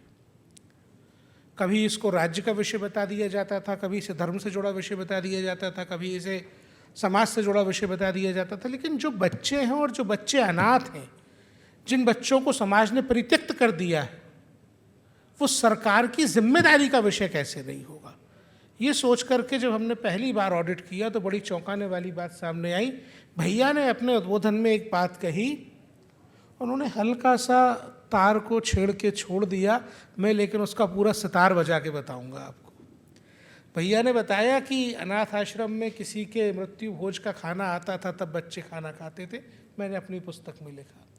तो ये घटना प्रयागराज की है और ये अनाथ आश्रम जवाहरलाल नेहरू ने स्थापित किया था, आनंद भवन के भीतर किया था। उन्हीं के परिवार की संततियाँ जब इलाहाबाद में होती हैं, प्रयागराज में होते हैं, फ़ोटो खिंचवाते हैं अनाथ बच्चों के साथ, बड़ा बड़ा राहुल गांधी, प्रियंका गांधी, तो वो उसी अनाथ आश्रम में बैठे होते हैं जिस अनाथ आश्रम में खाने का मेन्यू डिसाइडेड नहीं था। 1947 में स्थापित इस अनाथ आश्रम का पहली बार निरीक्षण 2020 में किया। तब वहाँ पे ये पता चला कि किसी दिन किसी के जन्मदिन का खाना आएगा, किसी की पुण्यतिथि का खाना आएगा, लेकिन जैसा एक निर्धारित मेन्यू होता है, हमारे घरों में भी तो माँ तय करती है ना कि क्या बच्चे खाएंगे, वहाँ ऐसा नहीं था। एक बिटिया मिली जिसकी उम्र 12 साल थी। मैं आज भी जब उसके बारे में बोलता हूँ तो मेरे रोंगटे खड़े हो जाते हैं। 12 साल की लड़की की जब फाइल देखी, वो 4 साल की उम्र में वहाँ लाई गई थी और रेप विक्टिम थी, और उसके बाद उसको उसके परिवार ने एबंडन्ड छोड़ दिया था। उसकी फाइल पे 7.5 साल पहले ये लिखा गया था 2013 में कि इसको किसी परिवार में गोद देने की प्रक्रिया शुरू की जाए। 7 साल तक उस बच्ची की वो प्रक्रिया शुरू हो सके, इसलिए उसे अथॉरिटीज़ के सामने प्रस्तुत ही नहीं किया गया। हमने इस कारणों को जानने की कोशिश की कि ऐसा क्यों किया गया। तो ये पता चला कि उस बाल गृह के पास विदेशी फंडिंग लेने का लाइसेंस था, और ये जो विदेशी फंडिंग होती है ये पर चाइल्ड बेसिस पे आती है, और तत्समय तक सरकार की भी जो गाइडलाइन थी अनाथ आश्रम को फंड करने की, वो भी पर चाइल्ड बेसिस पे थी। मतलब अनाथ आश्रम में बच्चा रहेगा तो विदेश से पैसा आएगा, बच्चा किसी परिवार में चला गया तो पैसा आना बंद हो जाएगा। पैसा आना बंद ना हो जाए इसलिए बच्चों को कभी परिवारों में जाने ही नहीं दिया गया। हजारों करोड़ की फंडिंग का ये खेल था। और उस अनाथ आश्रम में एक बात और मैं आज जब मैंने कहा कि पूरा सितार बजाऊंगा उस तार का, तो ये भी आपको बताऊंगा कि वहाँ लड़कियों के बाथरूम में दरवाजे नहीं थे। आप कल्पना कर सकते हैं कि देश के शीर्ष राजनीतिक परिवार के लोग जहाँ छुट्टियाँ मनाने जाते हैं, वहाँ लड़कियों के बाथरूम में दरवाजे नहीं लगाए जाते। ऐसे 7,164 चिल्ड्रन होम्स का हमने निरीक्षण किया। भारत ने, मैं जिस पाखंडवाद की बात कर रहा था मैं वहाँ आता हूँ, भारत ने संत महात्माओं के रूप में पूजने में कभी कोई धर्म का बंधन नहीं समझा। किसी भी धर्म को मानने वालों ने हमारे यहाँ सेवा कार्य किया है तो हमने दुनिया को प्रमाण दिए हैं कि नहीं ये संत हैं। ऐसा हुआ। मदर टेरेसा का नाम आप सबने सुना है। भारत के दिए प्रमाणों के आधार पर पोप ने मदर टेरेसा को संत घोषित किया। आज जैसे प्रताप जी ने बताया कि कबीर के आश्रमों में क्या हो रहा था, कबीर के आश्रमों में कंठी टूट जाने पर खाना देना बंद हो रहा था। ये जो मदर टेरेसा की संस्था बनाई गई थी ना, उनके आश्रमों में जानते हैं क्या हो रहा था? ऐसी लड़कियां जो रेप विक्टिम थीं, जो प्रेग्नेंट थीं, उनको उन आश्रमों में रखा गया। तब तक रखा गया जब तक वो डिलीवर ना हो जाए। और ये लड़कियां जो थीं ये झारखंड की थीं। झारखंड का जो संथाल परगना है, जो दुमका, पाकुड़, उस तरफ के डिस्ट्रिक्ट्स हैं, वहाँ की जो लड़कियां, दिल्ली, आप सब दिल्ली के हैं, मैं अपने मतलब की एक बात और आपसे कह के जाऊँगा। आज दिल्ली में जो प्लेसमेंट एजेंसियों से हम मेड्स को लेते हैं, घर में काम करने वाली डोमेस्टिक हेल्प को लेते हैं, वो लड़कियां कहीं से बिकती हुई आई होती हैं। वो जो बिकी हुई लड़कियां थीं, जो ट्राइबल लड़कियां थीं, वो जब दिल्ली में और दूसरे शहरों में बलात्कार का शिकार हुई, प्रेग्नेंट हुई, तो उनको ले जाके उन बाल गृहों में रखा गया। उनकी डिलीवरी तक, जब उनकी डिलीवरी हो गई, बच्चा पैदा हो गया, उन लड़कियों को वापस भेज दिया गया। उन बच्चों को 2-2 लाख रुपए में बेचते हुए हमने पकड़ा है, FIRs कराई। नलगोंडा एक आंध्र प्रदेश में स्थान है। ऐसे ही एक बाल गृह के निरीक्षण के दौरान वहाँ हमको एक कागज़ मिला। वो एक एग्रीमेंट था, एक कनाडा की मिशनरी एजेंसी और नलगोंडा डायोसिस जो इस बाल गृह को चला रहा था, उसके बीच में एक एग्रीमेंट हुआ था। अभी भैया ने आपको बताया कि 25,000 रुपये एक बच्चे की स्पॉन्सरशिप का जो लेते हैं परिवारों से, उस 25,000 रुपये में बच्चों को भोजन देते हैं, बच्चों को कपड़ा देते हैं, बच्चों को पढ़ाते लिखाते हैं, अपने कदमों पे, अपने पैरों पे खड़ा करते हैं और समाज में प्रतिष्ठा से जी सके ऐसा नागरिक बनाते हैं। तो आपसे जो पैसा लिया जाएगा उसमें आपका और दिव्य प्रेम सेवा मिशन का यही अनुबंध है केवल, और ये अनुबंध होना भी चाहिए। नलगोंडा डायोसिस और कनाडा की एजेंसी के बीच में जो अनुबंध मिला, उसमें लिखा था कि जो पैसा कनाडा से आएगा उस पैसे के बदले इस अनाथ आश्रम में रह रहे बच्चों को खाना, कपड़ा, शिक्षा और धर्म दिया जाएगा। अब बताइए, क्या धर्म विक्रय की वस्तु है?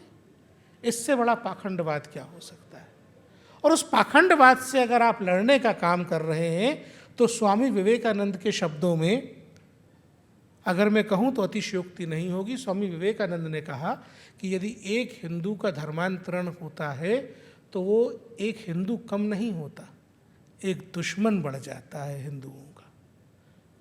और ये बात एकदम सही, इतनी ज़्यादा सही है कि कन्वर्ट हुए पादरियों ने, मध्य प्रदेश में एक दमोह नाम का स्थान, मेरे पास 7,000 से ज़्यादा कहानियाँ हैं, 7,000 तो चिल्ड्रन हमने विजिट किए हैं मेरे पास। मैं केवल ये कहानियाँ ही सुना सकता हूँ, मैं बहुत आध्यात्मिक बातें आपको नहीं बता सकता, लेकिन 2 कहानियाँ और सुनाकर फिर अपनी बात खत्म करूँगा।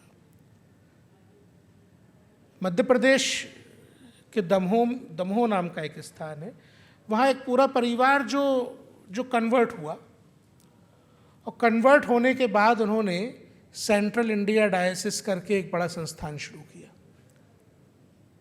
वहाँ देश भर से ला करके बच्चों को रखा जाता है, और जब ये भारत सरकार ने कानून बनाया कि जो बच्चे अनाथ होंगे उनको परिवारों में दिया जाएगा, संस्थाएं पालन पोषण नहीं करेंगी, तो वे लोग जो पादरी थे उनके नाम फर्जी एडॉप्शन ऑर्डर बना दिए गए।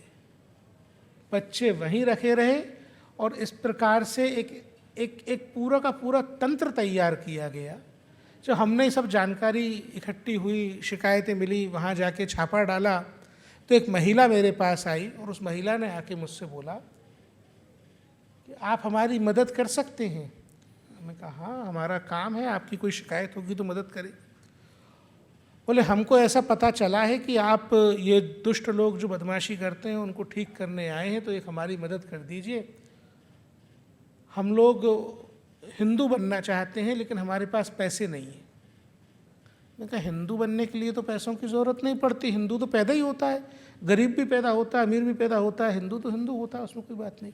बोले नहीं, हम हिंदू थे, हम क्रिश्चियन बन गए थे, और जब हम क्रिश्चियन बने थे तब हमको पैसे दिए गए थे 2-2 लाख रुपए।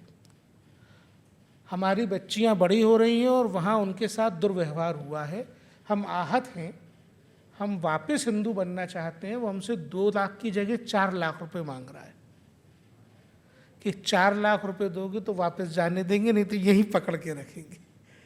तो ये जो पाखंडवाद की बातें हैं, इन सब से बचने के लिए ये आवश्यक हो जाता है कि व्यवस्थाओं का नियंत्रण परिवार के हाथ में रहे। किसी भी प्रकार की व्यवस्था ये जो परिवार के हाथ से जब जाती है तो अनेक प्रकार की गंभीर स्थितियां उत्पन्न होती हैं।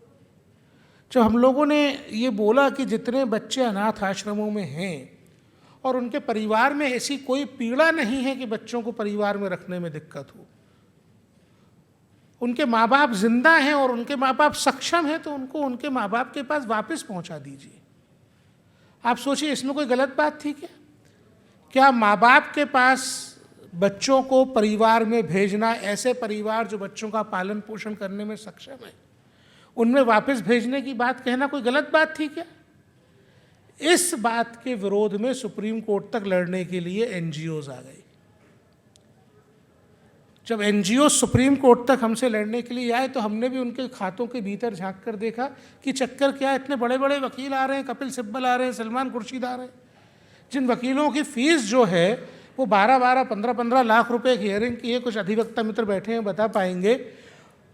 वो वकील अगर वहाँ पे आके खड़े हो रहे हैं तो इतना पैसा अनाथ आश्रम चलाने वालों के पास कैसे आ रहा है? अब ये दिव्य प्रेम सेवा मिशन आशीष भैया हमारे पास बैठे हैं, संजय जी हमारे पास बैठे हैं, इनसे कोई बोले कि भैया वकील करना है 20 लाख का, कहेंगे भैया तुम मुकदमा हरा दो, लेकिन हमारे पास इतने पैसे, हम बच्चों को पालेंगे पोसेंगे कि वकीलों को पैसे देंगे? फिर ये पैसा कहाँ से आ रहा है? हमने जब ये पता करने की कोशिश की, हमने 645 ऐसे एनजीओज जिनको विदेशी फंडिंग मिलती थी, उनके विदेशी अनुदान के खातों की जांच की। 645 एनजीओज को एक वर्ष में 954 करोड़ रुपया आया था। एक बालक के पेटे 2 लाख रुपए पर ईयर से लेकर के 6 लाख रुपए पर ईयर तक आ रहे थे। अब आप बताइए ज़रा, 6 लाख रुपए की कोई एफडी कर देगा तो हमारी संस्था तो उससे दोबारा पैसे भी नहीं मांगेगी। असल में ये पैसे बच्चों पे खर्च नहीं हो रहे थे। अगर 25,000 रुपये में एक संस्था पालन पोषण बच्चों का साल भर कर पा रही है और इस तरीके से कर पा रही है कि आप में से जो लोग बैठे हैं यहाँ पे, वो वहाँ जाकर भीतर बच्चों से मिलकर देख कर आते हैं, उसमें कोई कमी नहीं, तो ये 2 लाख रुपए और 6 लाख रुपए पर मंथ लेना, कहीं ना कहीं किसी दूसरे काम में वो पैसे खर्च किए जा रहे थे। बड़वानी में कुष्ठ रोगियों के लिए एक संस्थान था मध्य प्रदेश की। वो बड़वानी वाला संस्थान जो है पूरी तरीके से कन्वर्जन का रैकेट चला रहा था। उस संस्थान का जो मुखिया था वो अर्बन नक्सल का पितामह है भारत में। हर्ष मंदर का कुछ लोगों ने, आप में से कुछ लोगों ने नाम सुना होगा। देश भर में 53 चिल्ड्रन होम्स चला करके जगह जगह, आपने सीएए के खिलाफ आंदोलन सुने होंगे, शाहीन बाग सुना होगा, देखा होगा। तो ऐसे सारे आंदोलनों में जो बच्चे बैठते थे जाकर के और नारे लगाते थे भारत विरोधी, वो उन आश्रमों के, उन अनाथ आश्रमों के बच्चे वहाँ से आते थे। और इस तरीके के कुख्यात लोग जो हैं केवल फंड रेजिंग के लिए इस प्रकार की व्यवस्थाएं चलाते हैं। आप दिसंबर के महीने में कभी यूरोप जाइए, आप वहाँ देखेंगे, जैसे जर्मनी एक देश है, जर्मनी में कुछ इलाकों में ऐसा नियम है कि अगर उन्होंने अपना धर्म क्रिश्चियनिटी बताया है तो उन्हें अपनी इनकम का एक हिस्सा चर्च को डोनेट करना पड़ेगा, चर्च की एक रसीद ला करके देनी पड़ेगी इनकम टैक्स डिपार्टमेंट को, सरकार को। अब वो पैसा जो चर्च के पास रहता है, चर्च के ऊपर ये दायित्व है कि साल भर के अंदर उस पैसे को खर्च करे एवेंजेलिकल एक्टिविटीज़ में। तब यहाँ से कई लोग जाते हैं और उनका कैरेवान टूर ऑपरेटर्स होते हैं वहाँ पे। आपको एक गाड़ी देंगे, 10 दिन का आपका टूर बनाएंगे, कमीशन तय होगा कि आपको इन 10 शहरों के 10 चर्च के बाहर जो डोनेशन आएगा उस डोनेशन में से हमें इतना कमीशन दीजिएगा और बाकी आप ले जाइएगा, लेकिन उस डोनेशन के साथ ये कंडीशन है कि कन्वर्जन करना पड़ेगा।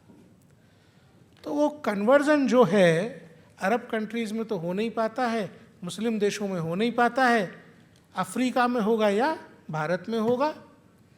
आपको अगर इस तरीके की स्थितियों से वाकई में देश को बचाना है तो दो तरफा काम करना पड़ेगा।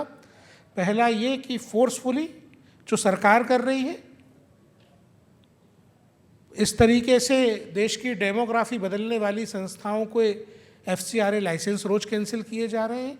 यकीन मानिए डेमोग्राफी जब बदलाएगी तो ज्योग्राफी भी बदलाएगी। आप आबादी में हिस्सेदारी कम करके देश का नक्शा ऐसा कैसा रख पाएंगे, ये संभव नहीं है। ज्योग्राफी बदलना ही डेमोग्राफी बदलने की अंतिम परिणति होगी। कुल मिलाकर के बात यह है कि सरकार अपना काम कर रही है, बाजार का दर्शन मैंने आपको करा दिया, व्यवस्था परिवारों के हाथ में केंद्रित रहे, ये जिम्मेदारी हम सभी की है। नमस्कार।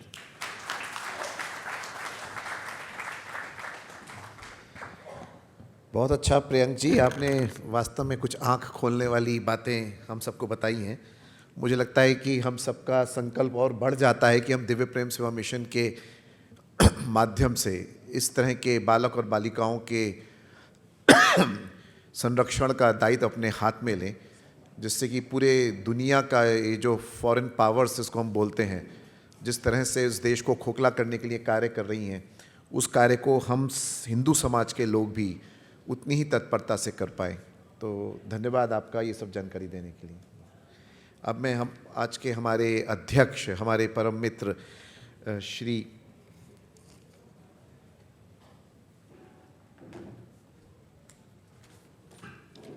मैं आपका परिचय एक बार करा दूं, श्री प्रेम शुक्ला जी से आग्रह करूंगा कि वो हम सबका मार्गदर्शन करें। प्रेम शुक्ला जी भारतीय जनता पार्टी के राष्ट्रीय प्रवक्ता हैं और मिशन के संरक्षक भी हैं। धन्यवाद।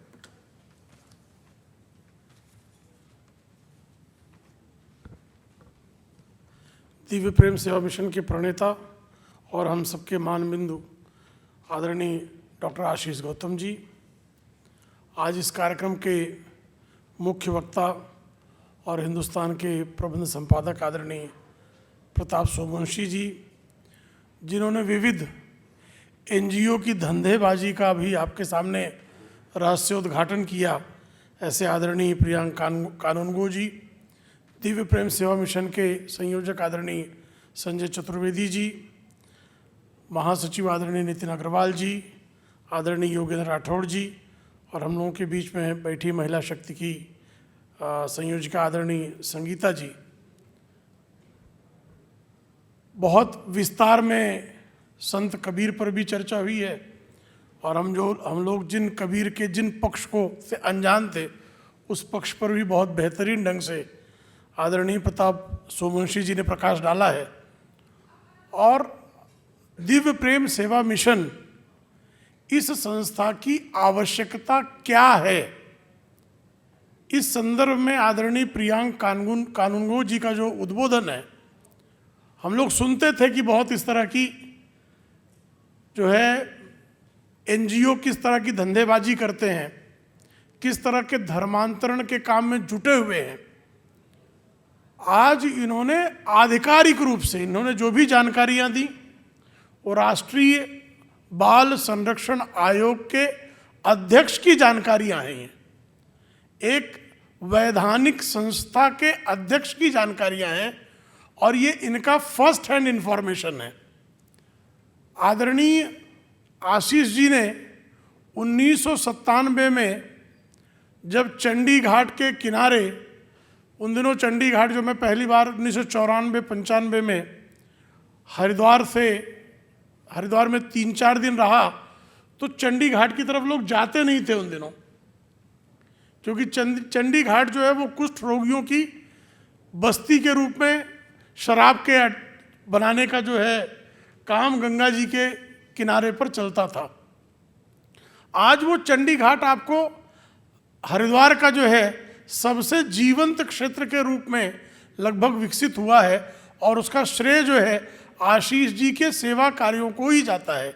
दिव्य प्रेम सेवा मिशन ने आज सबसे बड़ा तिरंगा ध्वज, हरिद्वार की जो पहचान है, जहाँ तिरंगा लहरा रहा है, किसी से पूछे कि आपको दिव्य प्रेम सेवा मिशन कैसे पहुँचना है, तो लोग कहते हैं जो तिरंगा फहरा रहा है बस वहीं चले जाइए आप।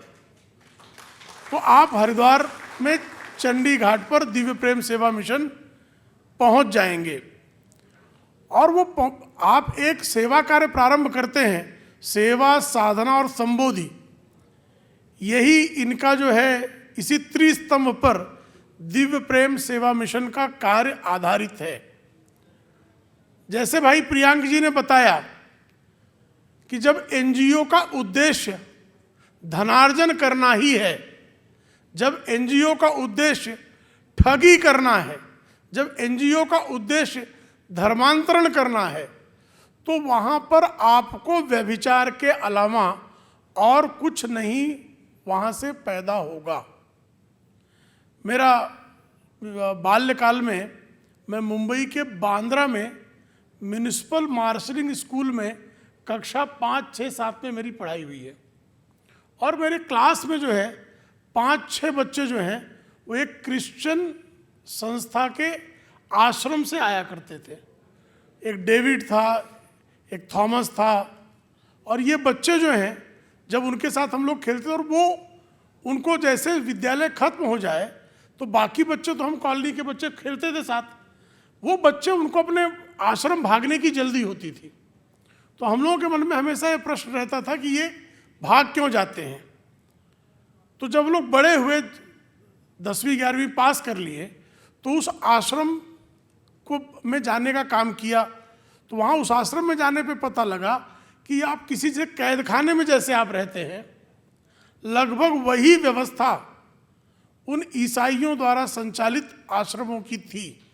वो आश्रम में उनका समग्रता से पोषण नहीं हो रहा है, बल्कि उनको पोस्टर बॉय बनाकर वहाँ से धन एकत्र करने का कार्य चल रहा है।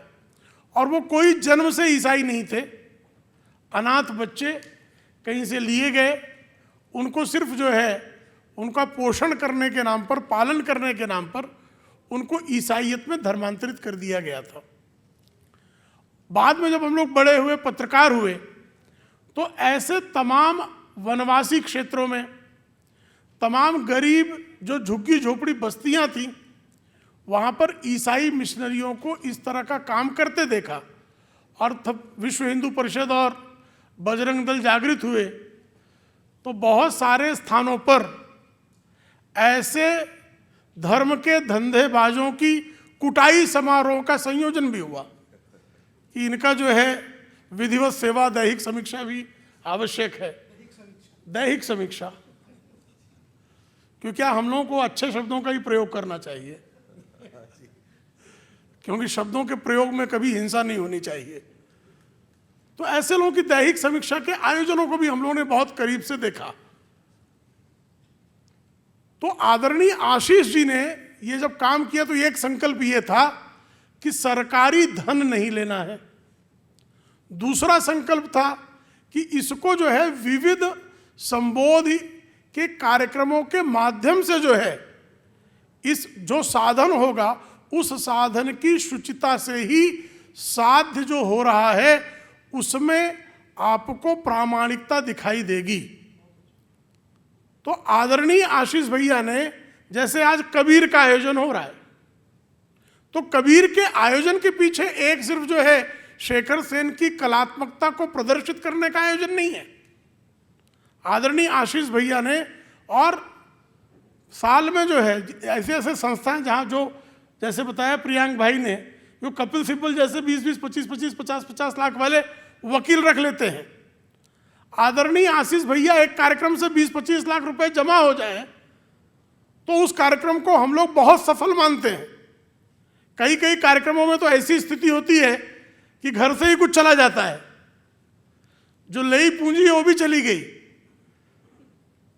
कुंभ के आयोजन में भैया ने भंडारा प्रारंभ किया और भंडारा तो प्रारंभ हो गया, तो अब जो आएगा उसको तो प्रसाद मिलना ही है। उस महाप्रसाद के चक्कर में वंदे मातरम कुंज का 1 बीघा भूमि बेचनी पड़ गई, ऐसी स्थिति होती है। लेकिन साधन की शुचिता से किसी प्रकार का समझौता नहीं करना है। इसलिए करते क्या है आशीष भैया, तो कभी आशीष भैया जो है वो तुलसी का मंचन कराते हैं, कभी कबीर का मंचन कराते हैं, कभी चाणक्य का मंचन कराते हैं। और बीते दिनों तो लखनऊ में इन्होंने जिस तरह से जानता राजा का मंचन कराया, छत्रपति शिवाजी के जीवन पर आधारित विश्व का सबसे बड़ा विशालतम नाटक, जिसमें हाथी हैं, घोड़े हैं, ऊंट हैं। और जब भैया ने कहा कि मुझे ये कार्यक्रम करना है, तो चूंकि मैं पहले एक बार 2006 में जानता राजा का मंचन करा चुका था अंधेरी स्पोर्ट्स कॉम्प्लेक्स में, राजेश शाहजी क्रीड़ा संकुल में, तो मेरे मन में बड़ा प्रश्न था भैया इतनी दूर ले आएंगे, छत्रपति शिवाजी की पर नाटक है, पता नहीं उत्तर प्रदेश के लोग उससे कनेक्ट कितना होंगे। महाराष्ट्र में तो छत्रपति शिवाजी स्वाभाविक तौर पर हर किसी के रग रग में बसे हुए हैं, तो वहाँ पर उनका जो है उस नाटक को देखने वालों के लिए दर्शक जमा कर लेना बहुत आसान है। और मूल नाटक मराठी में था, तो अब हिंदी में क्या रिस्पांस होगा ये समझ के बाहर था। लेकिन आदरणीय आशीष भैया ने जब ये संकल्प लिया, तो किसी भी संकल्प की पूर्ति के लिए जिस तरह से वो साधना रत हो जाते हैं, एक पूरी टीम जो है जुट जाती है। जिलों जिलों में जो है छत्रपति शिवाजी पर जागरण के कार्यक्रम हुए, उन पर कुछ स्थानों पर संबोधित करने के लिए मुझे भी भैया लेकर गए। छत्रपति शिवाजी के जीवन पर लोगों को जानकारियां जमा, और जब वो कार्यक्रम हुआ तो समग्र जो है अवध क्षेत्र जो है वो छत्रपति शिवाजी के शौर्य से, उनके हिंदुत्व के विचार दर्शन से प्रभावित हुए बिना नहीं रहा। उसमें लाभ हानि आर्थिक नहीं है, उसमें लाभ आर्थिक ना होकर सामाजिक है, लाभ आध्यात्मिक है। तो जब कबीर का मंचन हो रहा है तो उसमें कोई आर्थिक लाभ उसका उद्देश्य नहीं है, उसका उद्देश्य है जागृति। अभी कबीर पर जो है जनरली लोग बातें करते हैं, भैया ये कबीर शब्द मूलतः अरबी शब्द है, और इस अरबी शब्द का अर्थ है महान, महान के लिए। और इस्लाम में ईश्वर का जो 37वां नाम है वो कबीर है।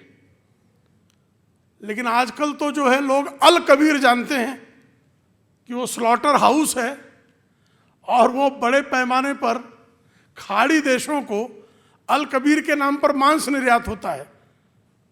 और जब हम लोग कभी जो है गौ मांस निर्यात पर प्रतिबंध की बात करते हैं, या भारत सरकार ने लगा रखा है, तो जब बात करते हैं तो सेकुलर बिरादरी यही तर्क देती है, अरे वो अल कबीर का ओनर तो हिंदू है, आप लोग कैसे उसके बारे में बात कर रहे हैं। ये रोज तर्क आता है। ये भी जान लीजिए, ये भी बहुत बड़ा झूठ है। अल कबीर का ओनर कोई हिंदू नहीं है।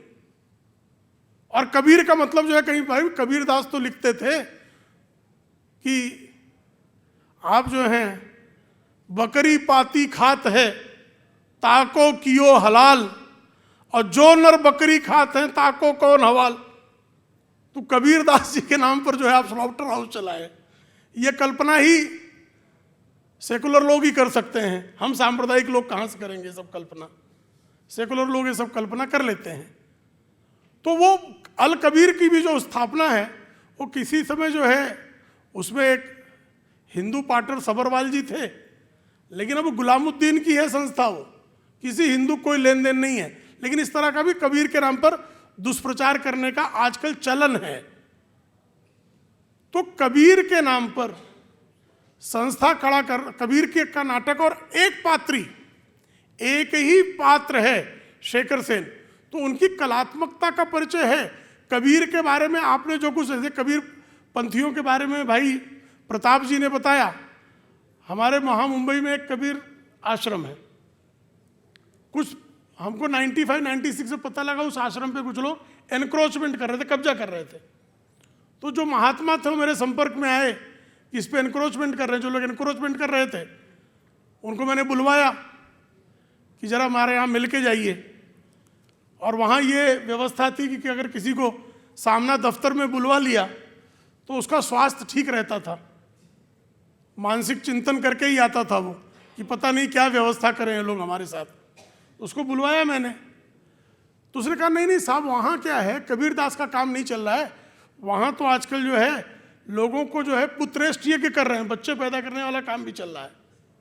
अरे मैंने कहा भाई उससे आपको क्या लेन देन है, आप ये कहिए कि यहाँ कबीर के विचार को और प्रदर्शित करें, इसके नाम पे आप आश्रम थोड़े कब्जा कर लेंगे। लेकिन महाराज जी को भी फिर हम लोगों ने समझाया कि भाई यहाँ पर जो है कबीर के विचार के साहित्य यहाँ बेचिए, कबीर के नाम पर यहाँ म्यूजियम बनाइए, लेकिन अगर आप कबीर की परंपराओं को खंडित करेंगे तो उसका दुष्परिणाम ये होगा कि ऐसे जो असामाजिक तत्व हैं वो इसमें घुस जाएंगे। तो आदरणीय आशीष भैया ने अपने दिव्य प्रेम सेवा मिशन में असामाजिक शक्तियों को प्रवेश नहीं करने दिया, वरना इनको जो है, जैसे राष्ट्रीय स्वयंसेवक संघ का भैया हमेशा बताते हैं, संचालन जो है उसके लिए कोई अरबों रुपए की आवश्यकता नहीं है। और आप लोगों ने बीच के दिनों में देखा ही होगा, पूजनीय सर संघचालक जी मुकेश अंबानी के घर गए तो किस तरह से पूरा परिवार उनके जो है चरण स्पर्श करके उनका स्वागत कर रहा था। एक अंबानी परिवार, एक अंबानी का जो उद्योग परिवार है उसकी जो है CSR फंड से भी चल सकता है संगठन, लेकिन उस CSR फंड से संगठन नहीं चलाना है, बल्कि संगठन चलाना है जन सहभागिता के माध्यम से। सबसे बड़ा जो उसमें सहयोग है वो जन सहभागिता का होना चाहिए। इसलिए आदरणीय आशीष भैया परिवारों को जोड़ने की बात करते हैं। इसलिए आशीष भैया हर छात्र छात्रा के लिए एक कुटुंब का व्यक्ति, जो जब आप उसको प्रायोजित करते हैं तो उसके साथ आप जुड़ते हैं, आपके परिवार का जुड़ाव होता है, आपके परिवार का विस्तार जो है वो दिव्य प्रेम सेवा मिशन के वंदे मातरम कुंज में वो अध्ययन कर रहा है। तो इस दृष्टि से इस तरह के कार्यक्रमों का आयोजन होता है। तो ऐसे कार्यक्रमों के आयोजन में हमको तो जुड़ना ही है, साथ ही बहुत लोगों को जोड़ने की आवश्यकता भी है, क्योंकि इसका जितना विस्तार होगा उससे जो है इस आदर्श को ग्रहण करके, हम लोगों ने स्वामी विवेकानंद जी को देखा नहीं है लेकिन उनके विचार का प्रभाव है। तो उसी तरह से आशीष भैया, ये हम लोगों के ऊपर ईश्वर की कृपा है कि हम लोगों के बीच में भौतिक रूप से उपस्थित है। ईश्वर के चरणों में प्रार्थना है कि वो शतायु करें, दीर्घायु करें। लेकिन आशीष भैया के विचार जो हैं वो हमेशा जो है, जो अपो दीपो भाव का जो भाव है बुद्ध का, वो भाव होना चाहिए कि ये जो हर किसी में जो है आशीष भैया का जो ज्योति है वो आपके भीतर भी जलनी चाहिए। इस भाव से हम दिव्य प्रेम सेवा मिशन से जुड़े। अब हम लोग तो भैया जानते ही हैं कि अगर माइक मिल जाए तो जब तक एंकरवा बीच में नहीं कूदेगा तब तक हम लोग बोल सकते हैं, लेकिन आप सबकी सहन शक्ति की भी सीमा को मैं समझता हूँ। आजकल कोई फिल्म भी 90 मिनट से अधिक कोई नहीं देख रहा है। आप लोग 2 घंटा यहाँ हम लोगों का उद्बोधन सुन चुके हैं, इसलिए आपकी धैर्य और क्षमता को प्रणाम करते हुए आदरणीय प्रताप भाई का हम लोगों ने इतना बढ़िया उद्बोधन सुना, प्रियांक जी का अनुभव सुना और आशीष भैया का हम लोगों ने आशीर्वचन सुना। आशीष भैया का यह आशीर्वचन सुदूर क्षेत्र तक पहुँचे और अधिक से अधिक लोग इस सेवा, साधना और संबोधि के संकल्प से जुड़े दिव्य प्रेम सेवा मिशन के लिए यही कामना करते हुए अपनी बात समाप्त करता हूँ। वंदे मातरम। भारत माता की जय। बहुत बहुत धन्यवाद प्रेम जी। तो एक दो तीन सूचनाएं भी हैं और ये एक बताना चाहूँगा कि आज हमने जो आदरणीय प्रेम जी का भी जो उद्बोधन सुना, तो उनकी एक बड़ी अच्छी ये किताब है, ये लोई चले कबीरा साथ, ये प्रताप जी की, हाँ सॉरी, प्रताप सोमवंशी जी की। और ये इस किताब को पढ़ना चाहिए अपने को, और मेरे ख्याल से जहाँ पे उपलब्ध हो तो खरीद के इसको पढ़ेंगे। वाणी प्रकाशन के माध्यम से है ये। इसी तरह से अपने प्रियंक जी, जिन्होंने वास्तव में एक बड़ी आई ओपनिंग बातें रखी, उनकी भी एक ये पुस्तक है पिंजरा द केज, मुझे लगता है कि ये, और ये प्रभात प्रकाशन की है, हमको इनको भी पढ़ना चाहिए। आशीष जी का विशेष आग्रह है कि ये इन दोनों किताबों को निश्चित रूप से हमको पढ़ना चाहिए, क्योंकि ये दोनों ही एक हम लोगों के लिए आई ओपनर हैं और हमारे संकल्प को और मजबूती प्रदान करते हैं। और आज सभी लोगों ने अपना रिजर्वेशन कराया होगा, तो उसके साथ एक ये कबीर की राह और कबीर के लोग, अपना डॉक्टर संजय पासवान जी के विचारों पे आधारित लेखक प्रमेंद्र मिश्र जी की एक पुस्तिका शायद सभी को उसमें मिली होगी, इसको भी हम सभी लोग पढ़ें। ये सब प्रेरणादायक पुस्तकें हैं। मुझे लगता है कि हम जिस तरह से सेवा के कार्यों में और आध्यात्मिक कार्यों से जुड़ते हैं, तो कुछ इस तरह की कुछ अच्छी बातें जब हमको सुनने को मिलती हैं तो प्रेरणा हमारी बढ़ जाती है। मैं कार्यक्रम समाप्ति की ओर, ठीक है, मैं इससे पहले मैं आभार ज्ञापन के लिए हमारे कार्यक्रम के संयोजक और दिव्य प्रेम सेवा मिशन के न्यासी श्री राहुल मेहता जी से आग्रह करूंगा। मुझे एक सूचना भी राज जी ने दी है कि बाहर अल्पाहार की व्यवस्था है, उसके कूपन कीर्ति जी हैं वो, इसको कि ये कॉन्स्टिट्यूशन क्लब है, यहाँ पर एक प्रोटोकॉल रहता होगा, तो उसके कूपन लेके अल्पाहार हम सभी लोग कर जाएं। और रजिस्ट्रेशन के लिए एक फ़ोल्डर मिल जाएगा, तो ये पुस्तिका भी हमको मिल जाएगी पढ़ने के लिए, तो सबसे आग्रह रहेगा कि वो भी करा लें। मैं आदरणीय राहुल मेहता जी से आग्रह करूंगा कि वो आभार ज्ञापन के लिए।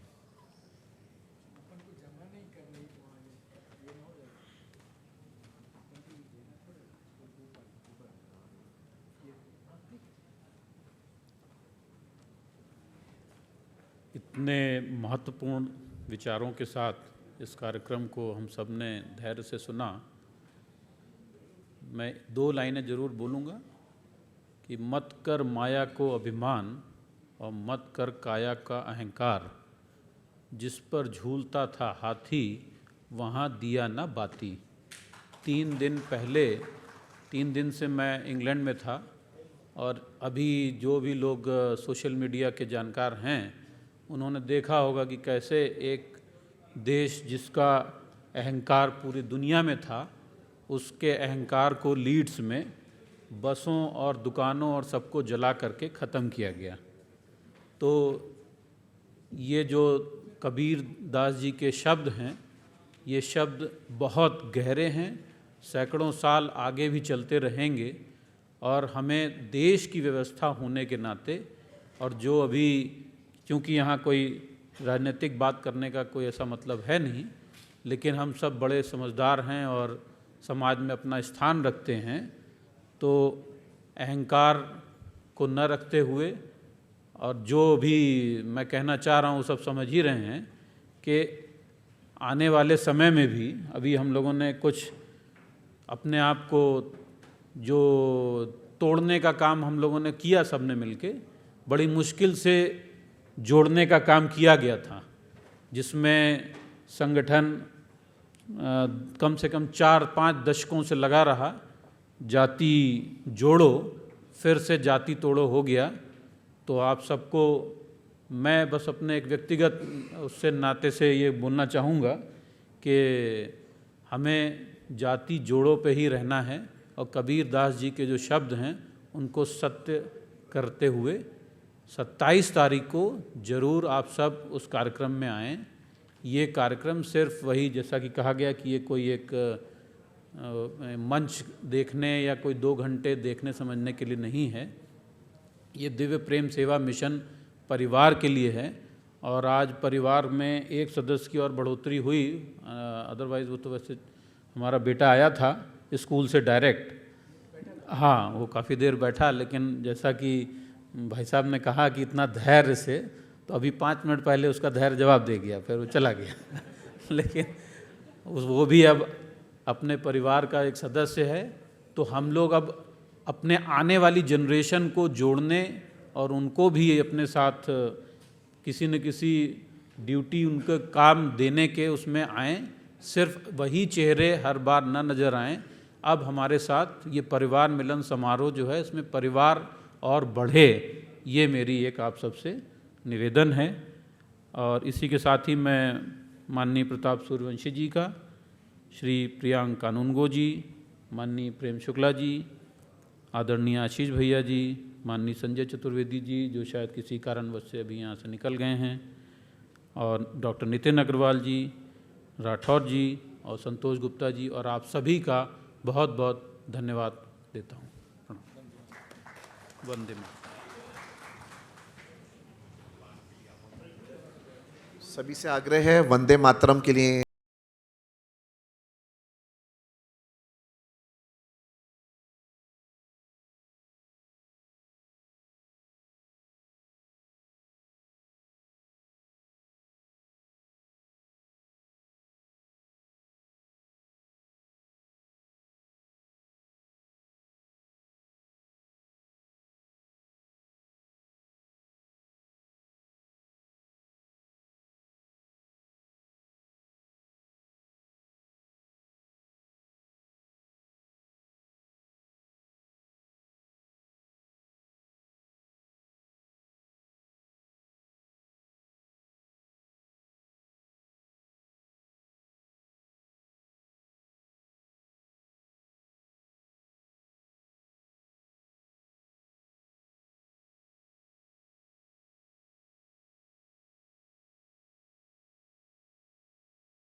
कि आप जोर से बोलेंगे भारत माता का। हाँ, सभी लोग जलपान करके जाएंगे, ऐसा आग्रह है।